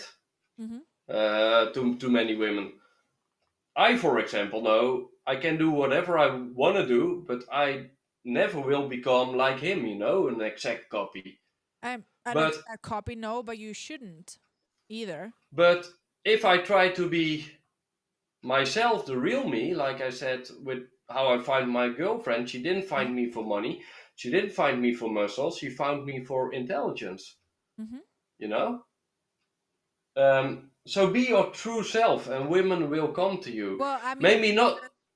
and I do think this too. For example, King Bao. Some people might think he's attractive because of the way he looks, but the real fact why he's attractive is his brain. Because here's the thing, if 100. he looked that way and he didn't have the brain he has, somebody might think he looks good at the first glance, but if you got to know him, you wouldn't think so. So at the end of the day, I have a good example, and I mean, I don't want to talk bad about people in my past, but I have an ex of mine who was a very, very handsome person, you can say. And fast forward, to me, there's nothing attractive whatsoever about this person when I truly got to know him. So if you look at a person, and like I have a lot of female friends, I mean, I get it. They're like, oh, look at this guy. Oh my God, don't you think he's hot? And I said, what is hot to you? Yeah, but he's hot. Look, I'm looking at a picture on a phone. I don't know who this person is. I can't tell you, but you can say if he's hot or not. No, I can't. I'm sorry, but I don't look at the world that way. I have Exactly. in my life, I've probably only, no offense to all my exes and shit, but I've probably only ever like dated one actually really attractive visual person. Before that, I'm not, no, but like I've never in my life looked at that. I don't look at that. And then, yes, if you are an attractive brain, mind, soul, and then you have, yes, you work on yourself and maybe you have some muscle, blah, blah, blah. Yeah, that's great. That's just an extra cherry on the top. And actually, these guys, as I on the podcast, were talking about it too. A lot of times, it's actually not very common that there's two super attractive people that are together, which they're right on. And I mean, like, I don't, and I also believe that if you are truly working on yourself on the inside, your outside will follow. Yeah, you see people change. They look the same, but they don't feel the same anymore because No. they indeed truly became themselves. They tried to crawl up, fall down, and eventually they got to the top of the pyramid and realized who they really are. And that's what, yeah, And we are all struggling. I mean, I'm still not at the top of the pyramid. You are not there yet. Do we Even want to King be Bao. though? Like the top of the pyramid right now, I don't want to be there. But we need to maybe change how it all works and replace it. But I wouldn't want to be there right now because that's probably No, that's shit. not But I that would, pyramid. My own personal pyramid growth. oh, I okay, want to be to the got it. point Yeah, of. of course. I mean, I don't think But we ever truly will be. Isn't that kind of the point that you're supposed to go through life and always grow and get better? I mean, I don't think we I should ever stop. I think if we are, they call us the micro universe, right? You have Mm-hmm. the macro universe, the Yeah. universe we read about and in Mm-hmm. science, and the micro universe, which Mm-hmm. is us. Yeah. But we know that the universe is always expanding Mm-hmm. endlessly. Yeah. And when I think about growth, it's the same. Mm-hmm. Because when you get at the top of the pyramid, from there you see another pyramid and another one and another one, and you got to keep climbing and climbing, climbing, and it's Yes. it will be an endless struggle, but also endless pleasures because when you got every little victory in your life, that's pleasure, and the people you meet along the way can give pleasure or not. So yeah. I actually had so on the class yesterday I got a tarot reading done. So my I don't know what to call him. I don't want to call him my teacher, but one of my spiritual mentors, we could say. So he's asking, does somebody want a reading? And I was like, hell, let's do it. So I said, okay, do a reading. And he's doing the really in-depth reading. And I was just saying, okay, so I want to know how this journey of mine with the astral stuff and like everything I want to do and saving the world, how is this journey going to play out? It's a very in-depth reading and I'm not going to say everything that went on, but long story short, it ended up saying that I am going to get everything I want. Everything I want and wish and work for is going to come to me. And when I have it, I will not be happy, which is so true, which is what I'm saying to people. You have to learn to enjoy the journey because there's never an end result that is going to make you feel the way you think it will. And it's so true. And I already know this. So, okay, I'm going to change the world. I'm going to save all these children. I'm going to do all the things. But when I'm sitting there and I did it, it's still not going to make me satisfied because I'm going to have a new goal then. There's going to be something else I want to do.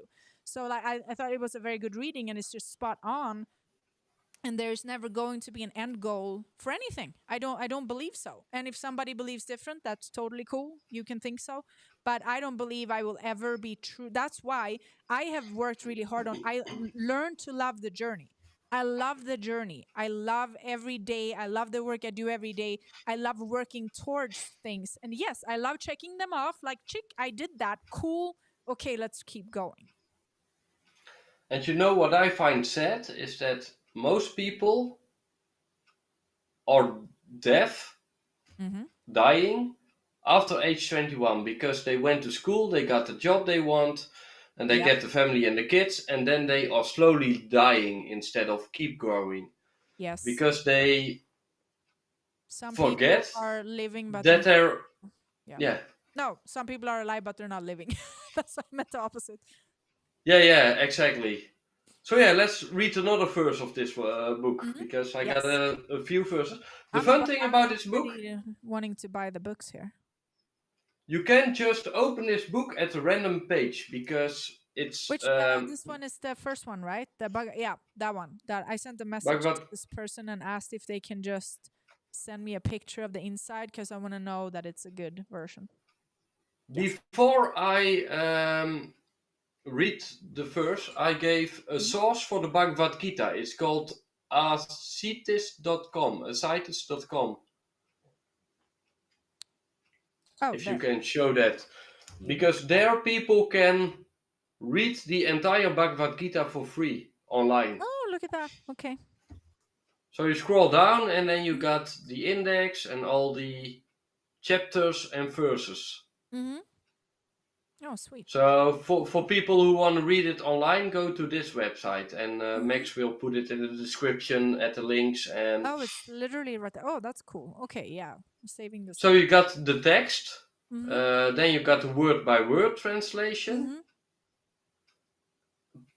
with every verse, and then you got, that's a text. That's the word-by-word translation, what every word means, and then you got the actual translation and the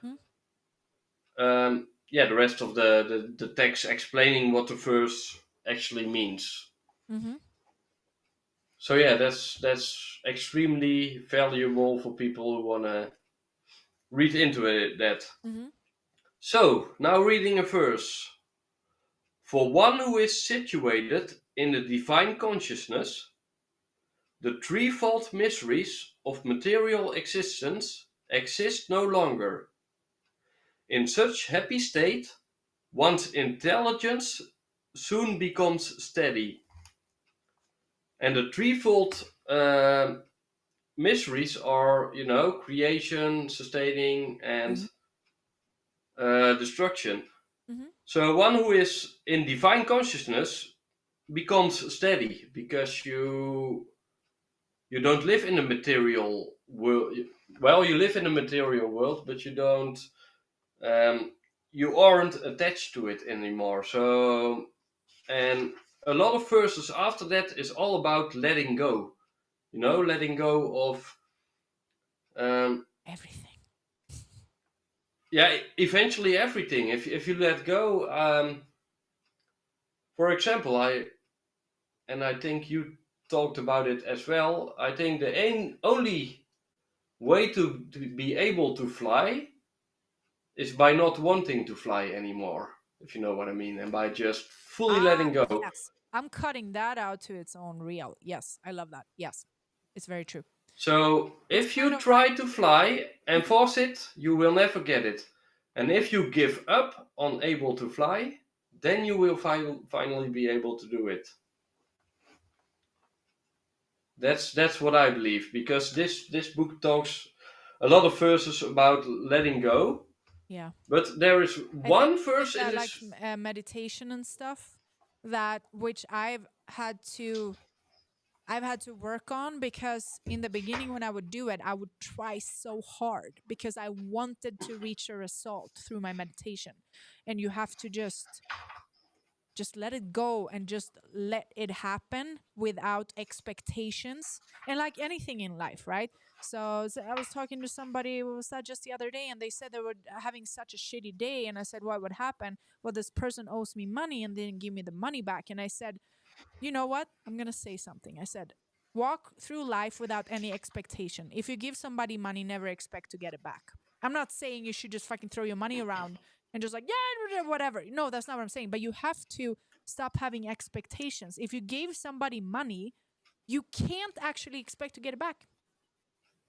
You can't.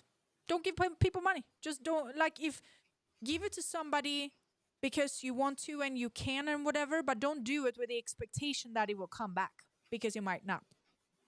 And that's just exactly an example, but 100%. if you So have expectations, you are always going to be miserable. and here I have a few verses that go about what you were just saying. One of them is really important. The Bhagavad-gita in several verses tells you that the super soul, basically the most powerful version of yourself, is within your heart.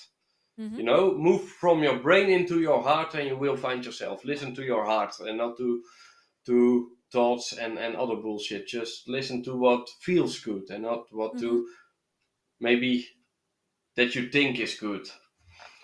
So yeah, here they talk about the super soul, that thing that lives in our heart. One who sees a super soul in every living being, so also your little dragon that you got. One who sees a super soul in every living being and equal everywhere does not degrade himself by his mind.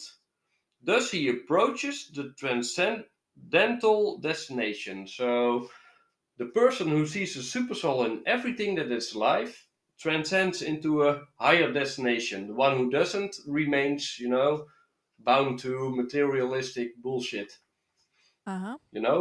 Oh my God! I just found that book from 1972. I was like, look at this.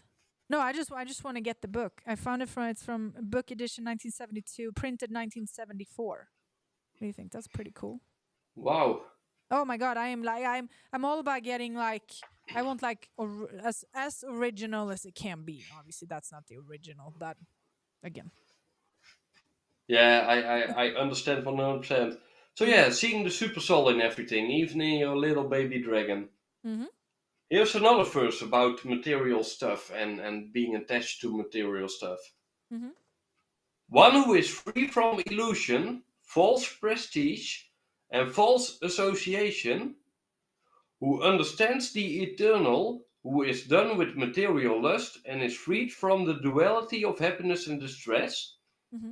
and who knows how to surrender unto the Supreme Person, attains to that eternal kingdom. So one who only focuses on that Supreme Person, the Super Soul, Mm-hmm. and letting every illusion go, everything material, lust, desire, happiness, Mm-hmm. then you will be completely free and you will have your own kingdom. You will be God. Just basically, this book is telling you that if you read all the other verses, that you are God. Everybody is God, and nobody is God at the same time. It's both. Now I need to wait.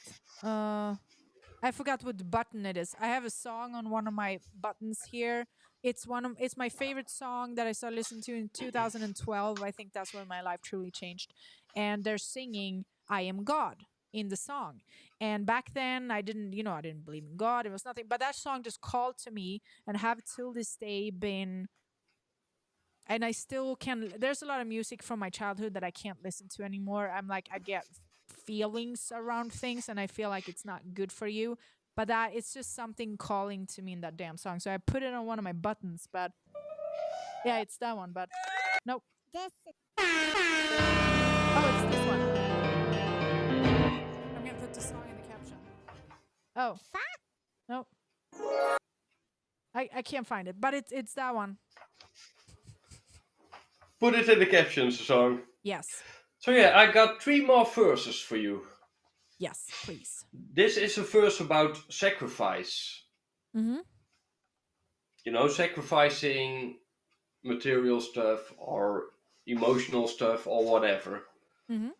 Acts of sacrifice, charity, and penance are not to be given up, but should be performed. Indeed, sacrifice, charity, and penance purify even the great souls. So they say if you sacrifice stuff you gotta let go, then you purify yourself. Mm-hmm. Even the great souls. All these activities should be performed without expectation. What you were saying, no expectations. Yep. Of result. They should be performed as a matter of duty. That is my final opinion. So every good deed and sacrifice you do, don't expect anything in return. Just give without expecting. Do you look what I found? I'm tripping out. So I found this book. This is an old used book from it's not bad actually. So I'm looking at this one. First of all, so it's from 1972. It's owned by, they fucking know it. They have a trust. Look at that, because we've been talking about forming trusts so that you're not owned anymore. So these people know it's printed in Japan. Is it printed in 1972? Now I'm like, $20. I'm gonna buy this shit. That's pretty cool. But you see, all of these This people, one has awesome paintings. all of these people, they know the bullshit. We're talking about sovereignty. Even the people that are printing this damn book know that shit. It all goes. Yeah, and I noticed it has all the paintings because before I go to the last verse, this one also has all these paintings. These are all greedy, rich, elite people holding their gold. While someone is holding up their hand because they are hungry. You know, I'm about to buy this the $20. No, I'm pretty excited. Look, it's a cool book. It's printed in 1975. Actually, it says printed 1975, 350,000 copies. That's a good price. I'm gonna buy that one right now. Thanks. Adding to cart. Go get it. Hell yeah. Let me quickly look if I got it. Just one moment. Mm-hmm. I used to have.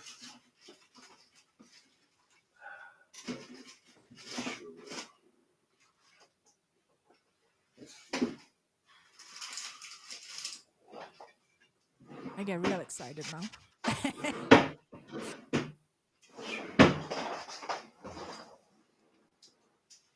Not sure where, but I got a huge painting on a flag of the Bhagavad-gita.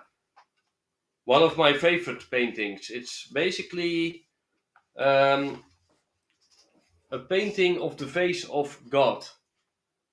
Yeah. I can look into it.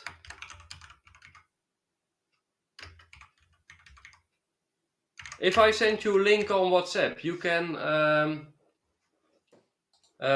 open it, right? A picture. Yes, absolutely. Mm-hmm. Yeah, I found it. So let's open WhatsApp, and I got it. This one really on a really big flag, so a wall flag. I send it on your WhatsApp right now, so you can. Send it to my computer real quick.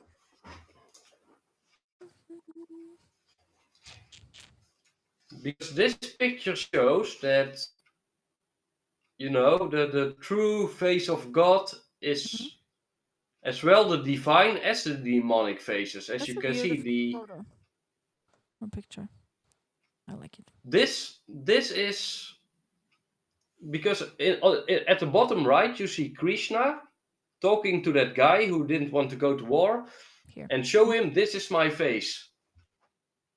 And what he was basically showing is, I am every face. I am the demons, I am the angels, I am the rainbows, but also, you know, the terror and the darkness. Yeah, this is my favorite picture of all. Because to me, this is, you know, this is us as well. Because the book explains us, we are God. And when you look at yourself, look at all those faces, look at all the faces you have been in your life, you know, while you had lust or while you were angry. You know, you weren't the face in the middle when you were angry, but probably bottom left or top right or something, you know? Yeah. Those were your faces when you were angry at someone. So, yeah, I love this picture. It's one of my favorite. Cool. So yeah, let me go to the last verse that I truly like.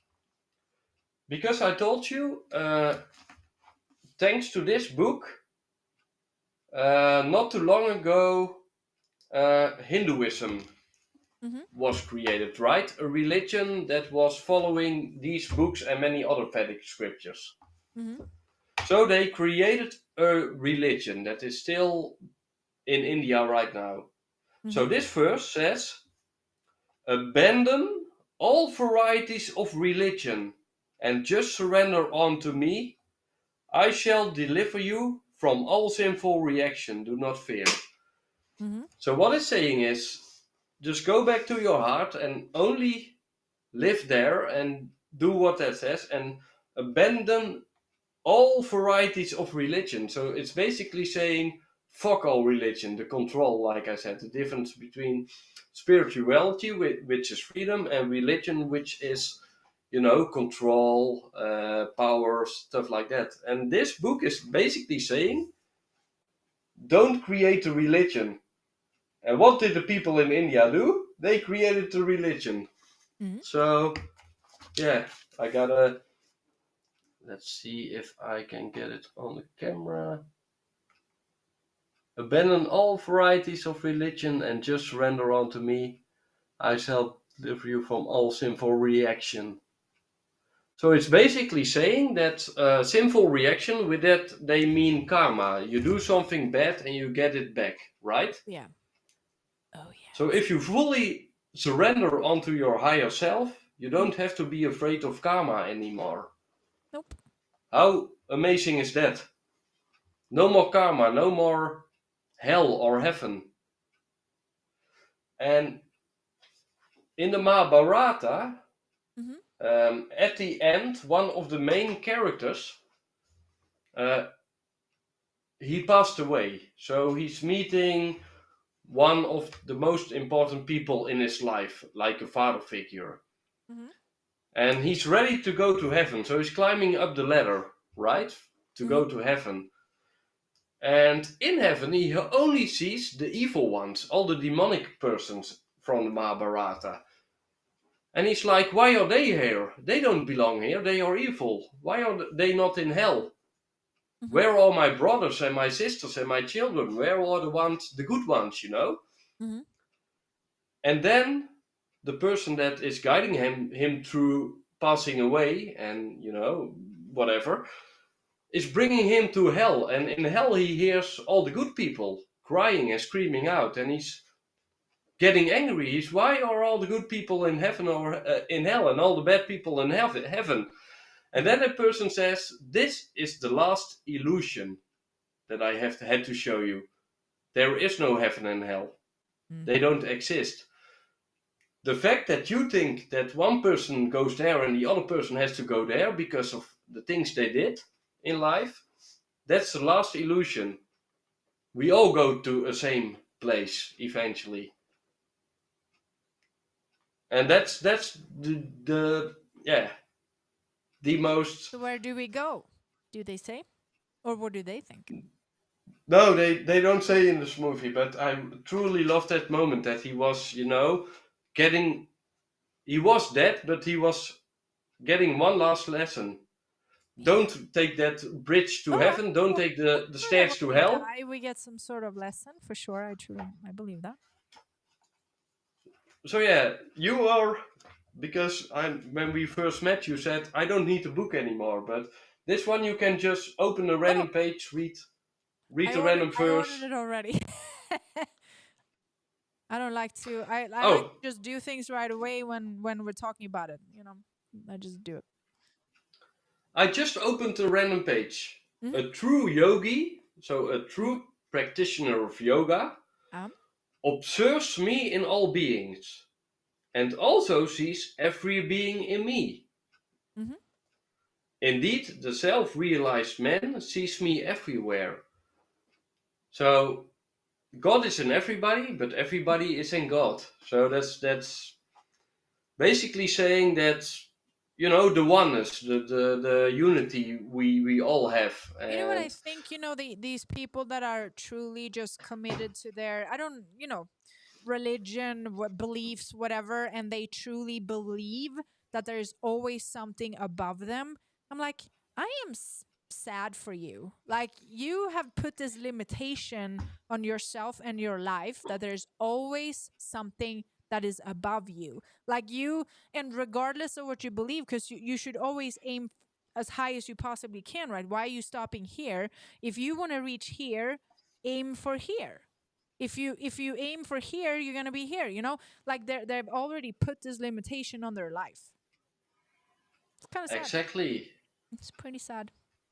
Because they are attached to illusions, to things that are not real, and that's what I truly like about when you watch this movie, the Mahabharata, and when you read the Bhagavad-gita. 5,000 years old, and it's telling us stuff everybody actually need to know, that basically it says we control our own life and destiny, and to make the best out of everything, listen to your heart and not to you know, everybody has 30,000, I thought it was, negative thoughts about themselves through their mind every single day. 30,000. How many do you think you have? I have, you know, the darkness is a big part of me, so I got a lot of negative thoughts. Yeah. Trust me. But also a lot of positive none. thoughts. Of course I do, but I don't think I have very many anymore. But I see them as thoughts. I don't see them as me. Mm-hmm.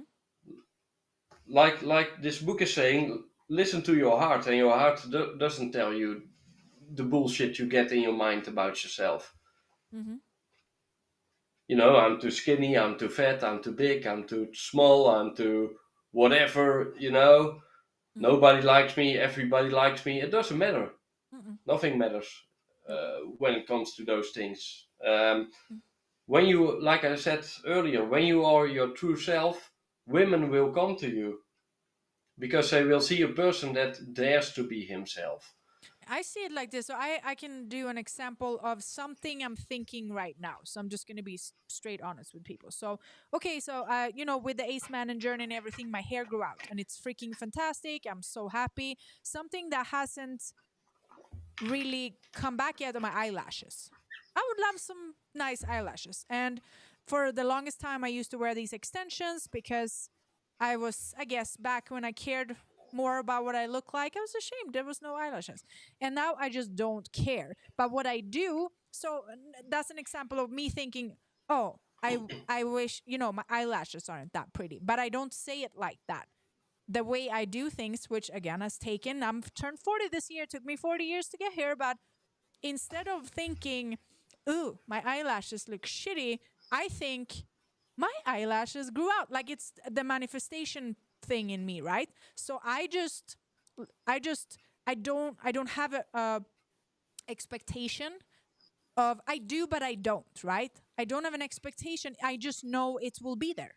So, like me, okay, I'm thinking, okay, my eyelashes, I wish they were better, but I don't think it like that. All I do is just I acknowledge that I want them to be better, and then I just think that they are already, and I know they will. That's an example. Yes, that's. It's a Yeah, it is an And example. you know, even if they don't grow back, in your mind you see them being Yeah, back, and that's exactly. Yeah, also. exactly. So Um, it's not like I don't acknowledge the thing, but I don't like, oh, I wish my eyelashes was better. Oh, I wish my was like, fuck, I look so ugly. Like that thought would never be there. It's just an acknowledgement. Okay, they can be better. They will be better. Not they are better. And then I don't even like put energy on that they're not, Does that make sense? I want to know a funny thing when you got, for example, a scar or something, Mm-hmm. and you keep being focused on that. Mm-hmm. Other people will see that scar and talk about it, but when you're not focused about the They scar, will. whatever scar you have, nobody will mentioning it Nobody knows I because have a scar. I've showed it a few times, but like I've forgotten about it. And then I've been talking about it because I was talking about my health journey, right? But I don't even think people know that I have 300 stitches on my arm. And exactly, I and don't even really see it unless I. that's the thing. People notice it because you are focused on it, and Yes, if you aren't focused on it, they don't. It just goes it, away. it That's an it's strange. example with comments online, right? So you asked me for people were flirting or whatever. For a long period of time, I used to get a lot of hate online. People would say that, I was unhealthy because I didn't have a lot of body fat, and no man would ever like me because no man likes women with muscle and abs, and you have no boobs. It was just stuff like that all the time, right? And for some time, I would actually give them attention because I was like, oh, I didn't care. It didn't hurt me because I did what I did for my body because I wanted it, right? So it didn't hurt me, but I would use them as either content or I would respond to them, whatever. And then one day I was like, why am I even giving this energy? Like, I shouldn't use it. I shouldn't comment. And I have not for years now not gotten one single comment like that. Like, they don't even exist anymore because I stopped giving Funny, isn't it? energy. Yeah, right. And not to say that you can't give something energy. If you want to give it energy, that's your choice. I could have kept making my social media about it if that's what I wanted to do. Maybe that's what you want to do. Maybe you want to highlight that you can look whatever, whatever. That was just never that wasn't my mission, and I shouldn't put my energy on it. And now I only put energy on the things I do want, which is right? Fucking saving people out of the matrix and saving lives. That's what I want to do. Meaning now also, even the people that might have wanted to come and they're like, oh, should I flirt with her? Oh, wait, she's sharing great information. And then that's the comments I'm getting now. Like I said, it's so rare that I get any sort of inappropriate or like super flirty type of stuff. I really, it doesn't even happen anymore, because I think people come and they're like, oh, look what she's talking about. Okay, this is cool. This is great. I'm going to listen to this. This is good information. So again, whatever Instead you of wanting to flirt, they get fascinated by you. Because they see, someone who has looks, but also has brains, and also, spreads a message that nobody else dares to spread, because you get cancelled and you get whatever. Mm-hmm.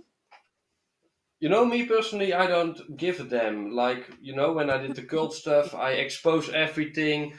Politics, I expose everything. I think the Dutch CIA has me on their radar 100%. Oh, yeah? I don't care. That's a badge of honor. Well, the stuff I'm saying, it's against the system. So I'm probably already, on the radar. But I don't care. Let them come. Yeah. The coffee is ready. The coffee is ready. Yeah. Love it. What do they want to do? I mean, I keep doing what I'm doing. I read this and I publish it. My website is still up, so download it, people. Yes. It's free. His website is up here in the corner. It's been there the whole life. Go download the book, share it, give him some feedback. Can people leave reviews or something on your website? No, but they can contact me. So about the book, if people like it, you can always send a message. I truly like it. But if you also got feedback or not like it, please do give feedback, because it's. I see, even if it's negative feedback, I always see it as, it can help me make it better. Volume 1. Because I got a lot of feedback from a lot of people, and they were like, this is not right, that's not right. I have a lot of sources in my book. Like, today the podcast, I had a lot of sources. Now, well, this is, they are hundreds of sources, websites, books, everything that I read, or and people can all look it up. For every chapter, there is a lot of resources, so they can do their own research and, learn to do what I do. Connect the dots and learn how things work, because that's, I don't want to feed people a lot of information, but in the end, I want to teach people how they can teach themselves, how they can see the dots, first of all, and connect the dots. That's what I would like to see happen, because the information in this book, in 10 years, the World Economic Forum maybe doesn't exist anymore because of what we are doing. But then maybe a new party stands up and tries to do the same bullshit.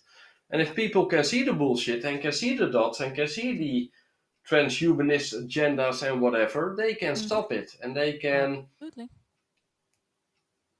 do whatever. So you guys can please go check out. I think so. Episode 21 on my Rumble is me and Joost about transhumanism and AI. So that's a good one to check out. Then we had, let me see, when were the other ones? Oh, here we have episode 8, Inside the Dark World of Politics. And the Vampire Cult. That was episode 5. Oh my god, I'm on 31 now. You were on my episode 5. That's cool. Yeah, I was early. I was an early bird. Super early. Look at those views. It's insane.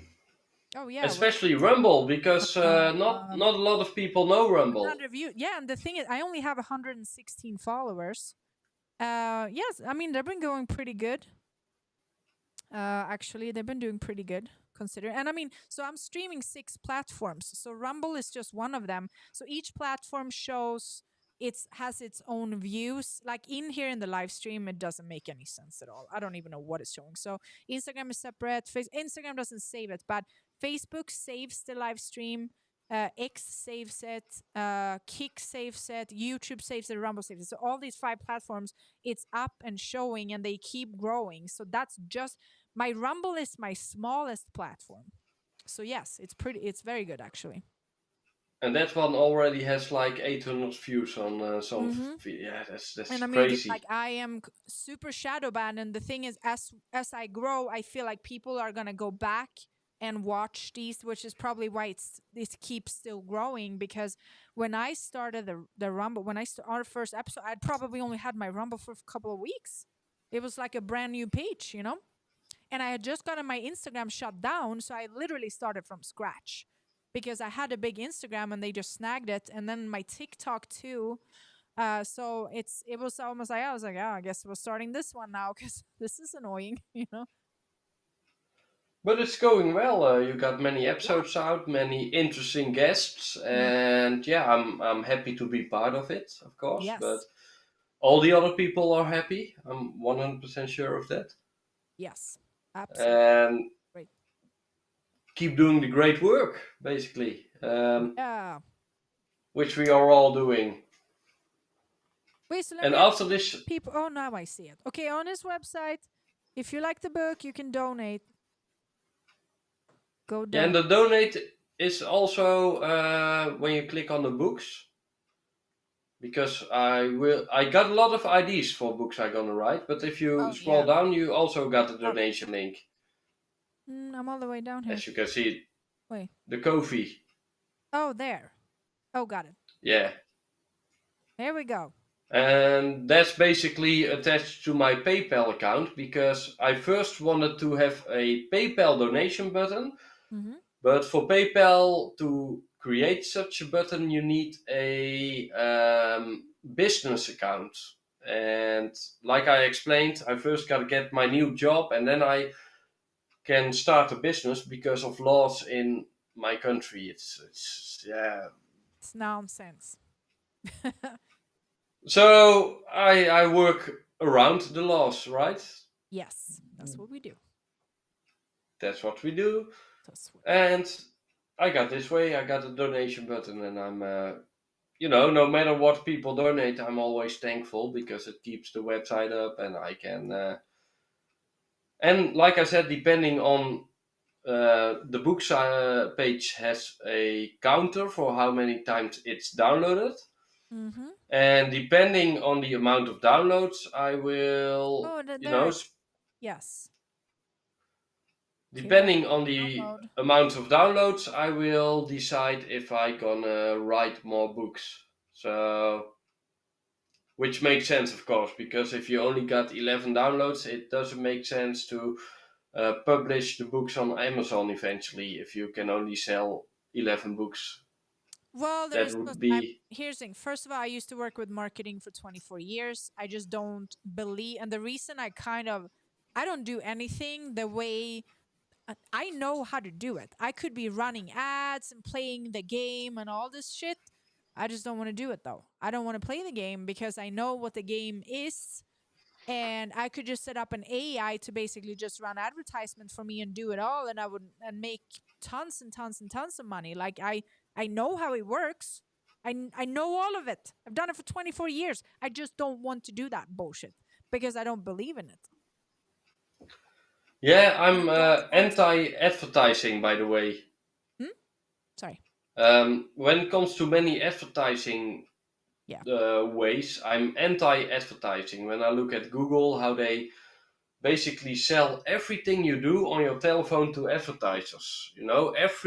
Yeah, and I started downloading some advertisements. So only the last few days, I posted a couple of them. So one of the videos that came up was this one. No, either way, I'm just telling you. So I click on a link and it said, "Oh my God, I just fired my personal trainer. AI is now training me for free." I'm like, go fuck yourself. You literally just made somebody not have a job.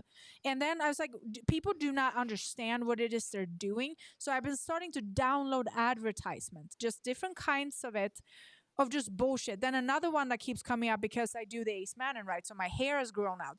All these fake hair things, like chemicals you put in your head, and then it kind of either it looks like you have hair, but you're like half bald. I'm like, yeah, because that's gonna fix the problem, you idiot.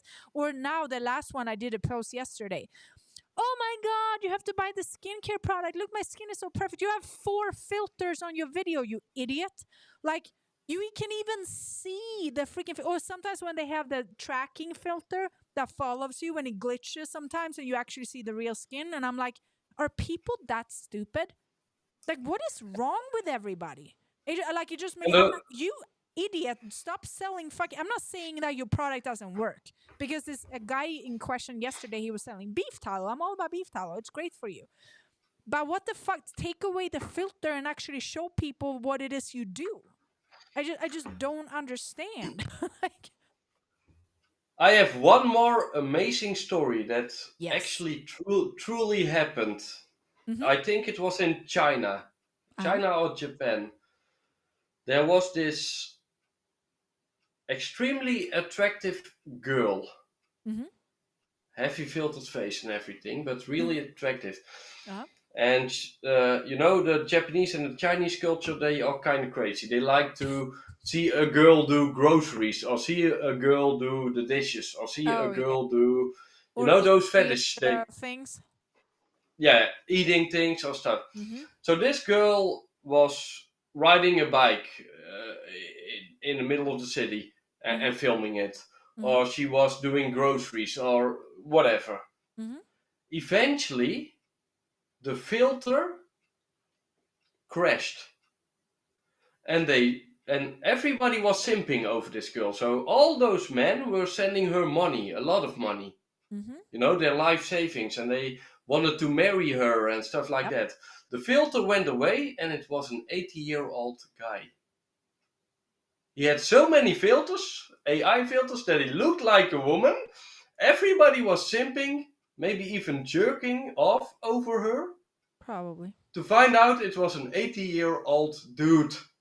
Yep. And I laughed my fucking ass off when I read that story. I was like, you fucking simps. You are so simple. You are so... Or was it just AI? Because those come out too. And the thing is, I have somebody I know who works with AI. And the thing is, what they're doing right now, you can't even tell if it's real or not. But sometimes I wonder, maybe people don't even care. Because people don't care about real anymore. Like, you can literally go to a machine now and buy a girlfriend. Yeah. An AI girlfriend. Yeah, you can just go buy her.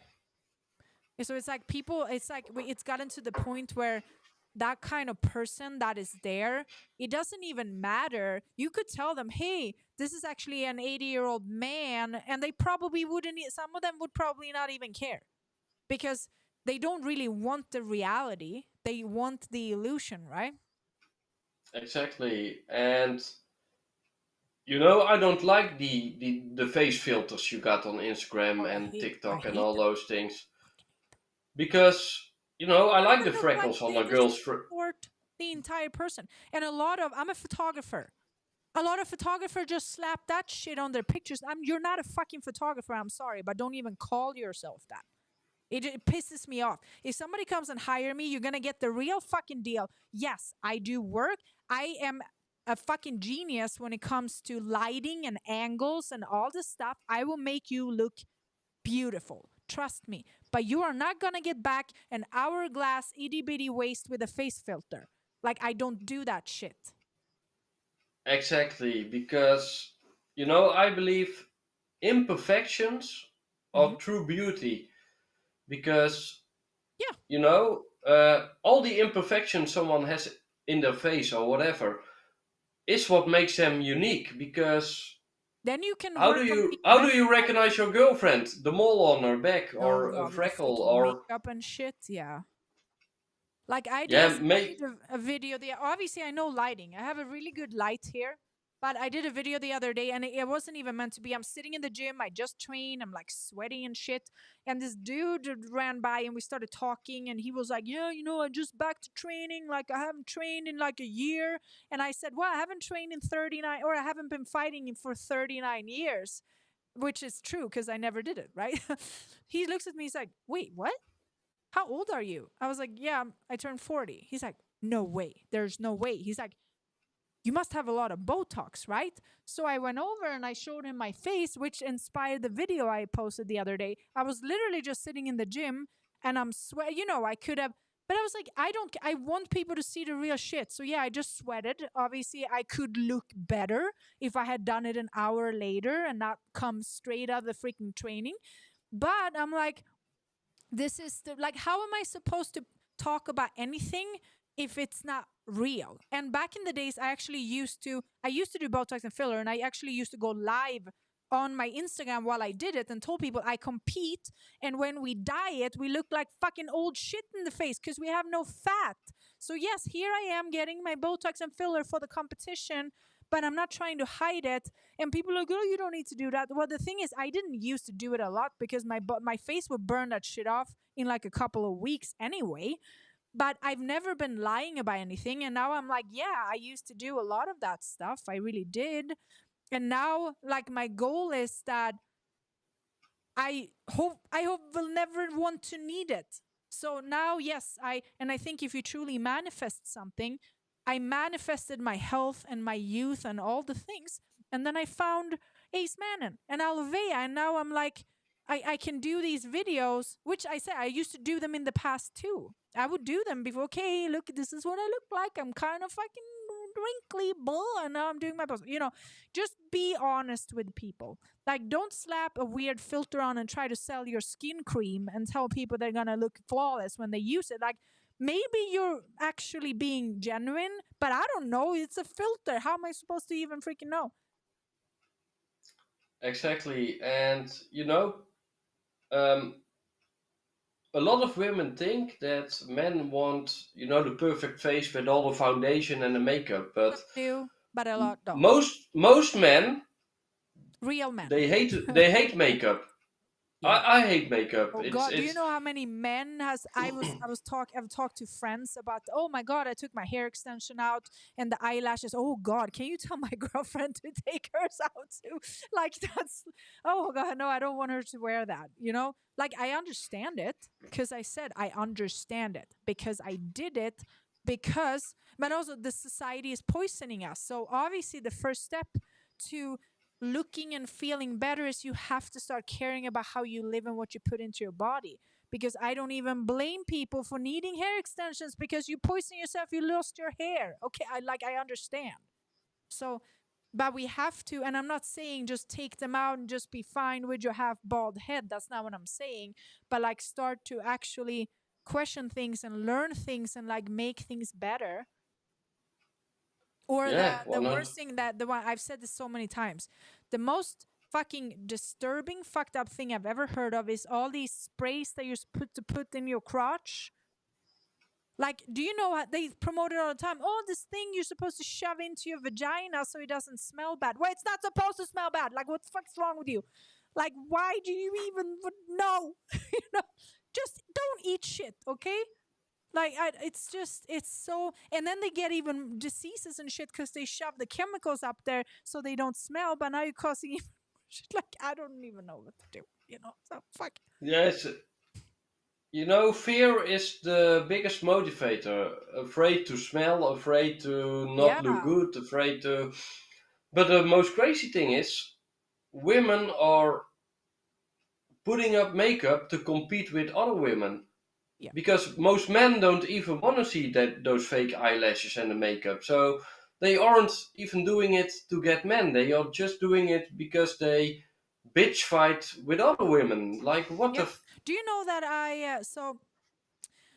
here's the thing. I understand there's a time and place for everything, right? Like, when we compete, they do the stage makeup and whatever. So, and I'm a photographer, I get it. But most of my own photo shoots I've done without makeup. Not all of them.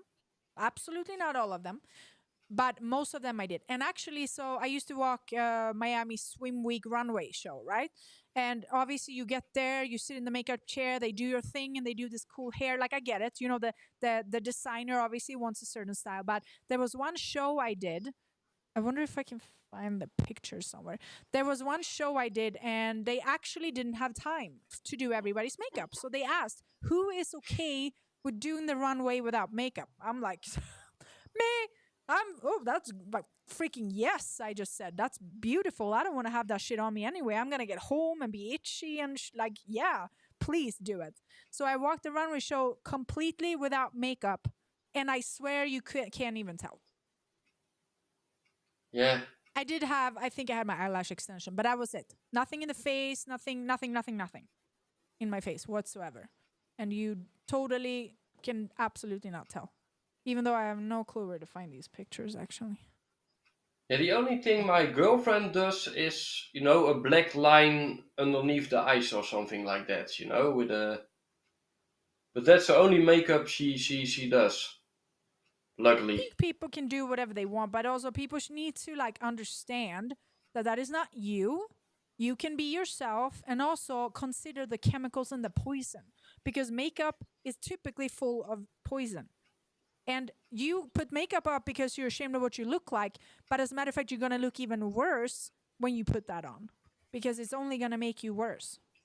And then you're never going to be fine without it. And like I have a moment in my life that I will never forget. I was young, I don't know, 10-ish years old maybe. I had a teacher in my school, very pretty teacher. I always looked at her and I thought she was so beautiful.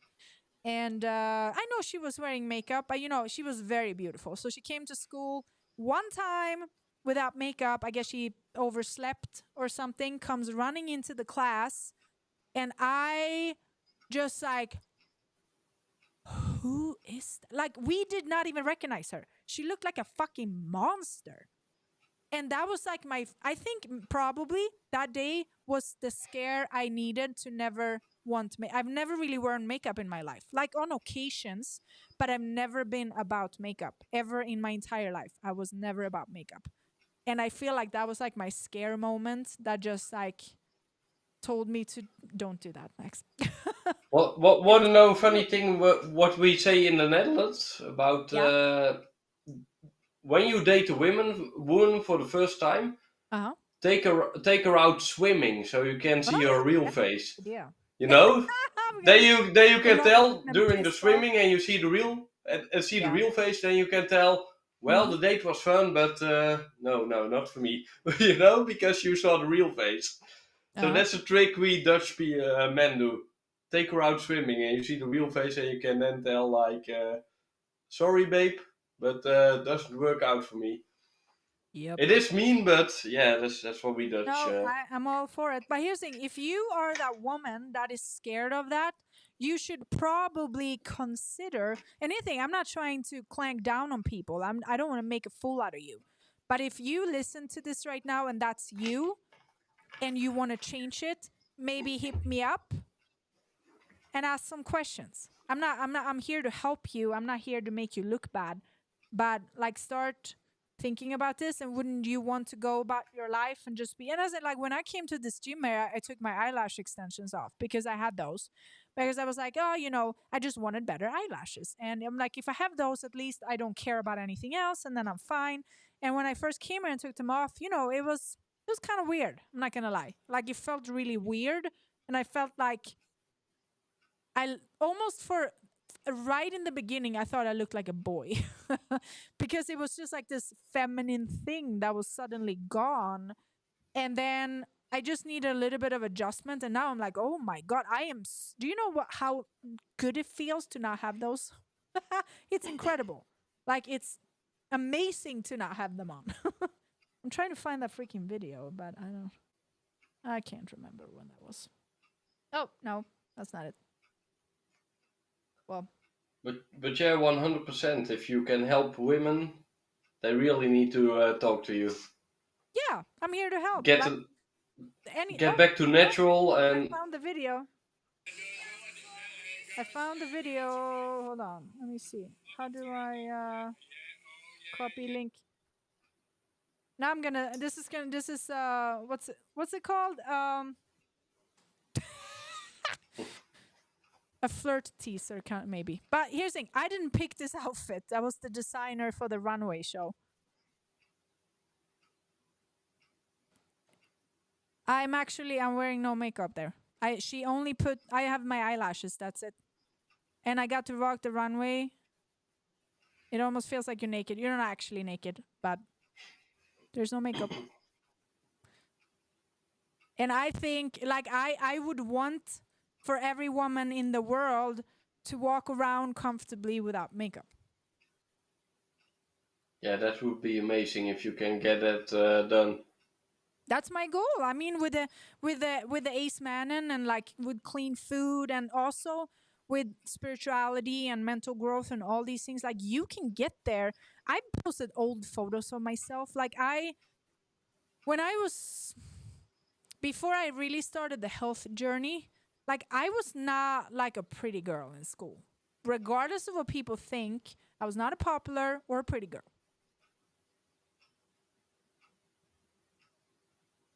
That's the truth.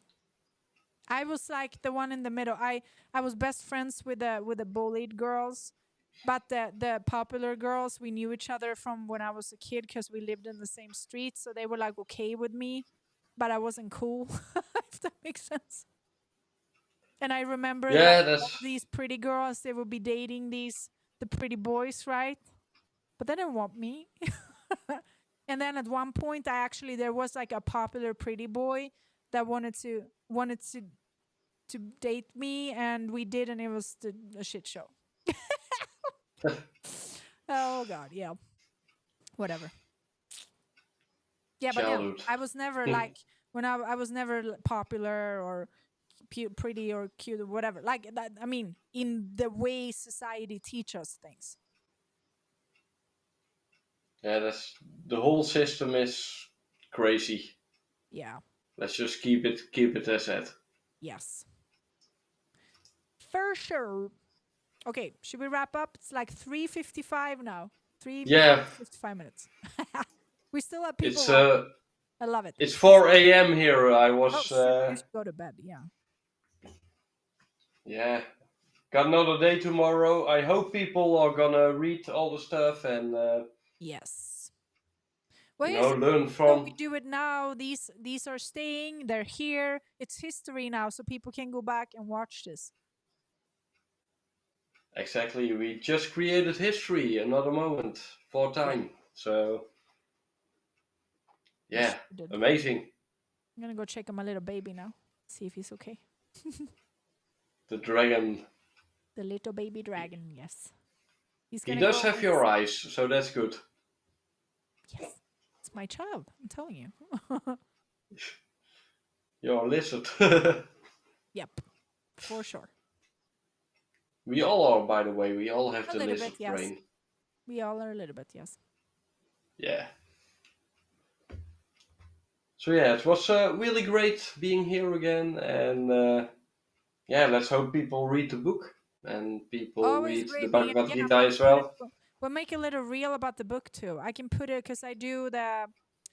Guys, I'm gonna make a reel where when you comment or like or something on the reel, you get a link to download the book. I do these auto messages. So sometimes when you comment on my links, my post, and you get a message right away, it's an auto message. Yes, I use that. Awesome. Thank you. Thanks. I'll see you soon. See you soon. Bye. Bye. Okay, guys, have a good night. Good night. Yeah, wherever you are, have a good night, and I will see you guys. I don't know. I'm gonna be out traveling for a little bit, so I might not do a live for a moment, but I'll keep you posted. I'm actually gonna go see Taylor this weekend. We're gonna talk more about the sovereignty. So we might do like a organic casual video or live or something, not the fancy studio since I won't be here. But yes, more stuff coming. Love you all. Have a good night.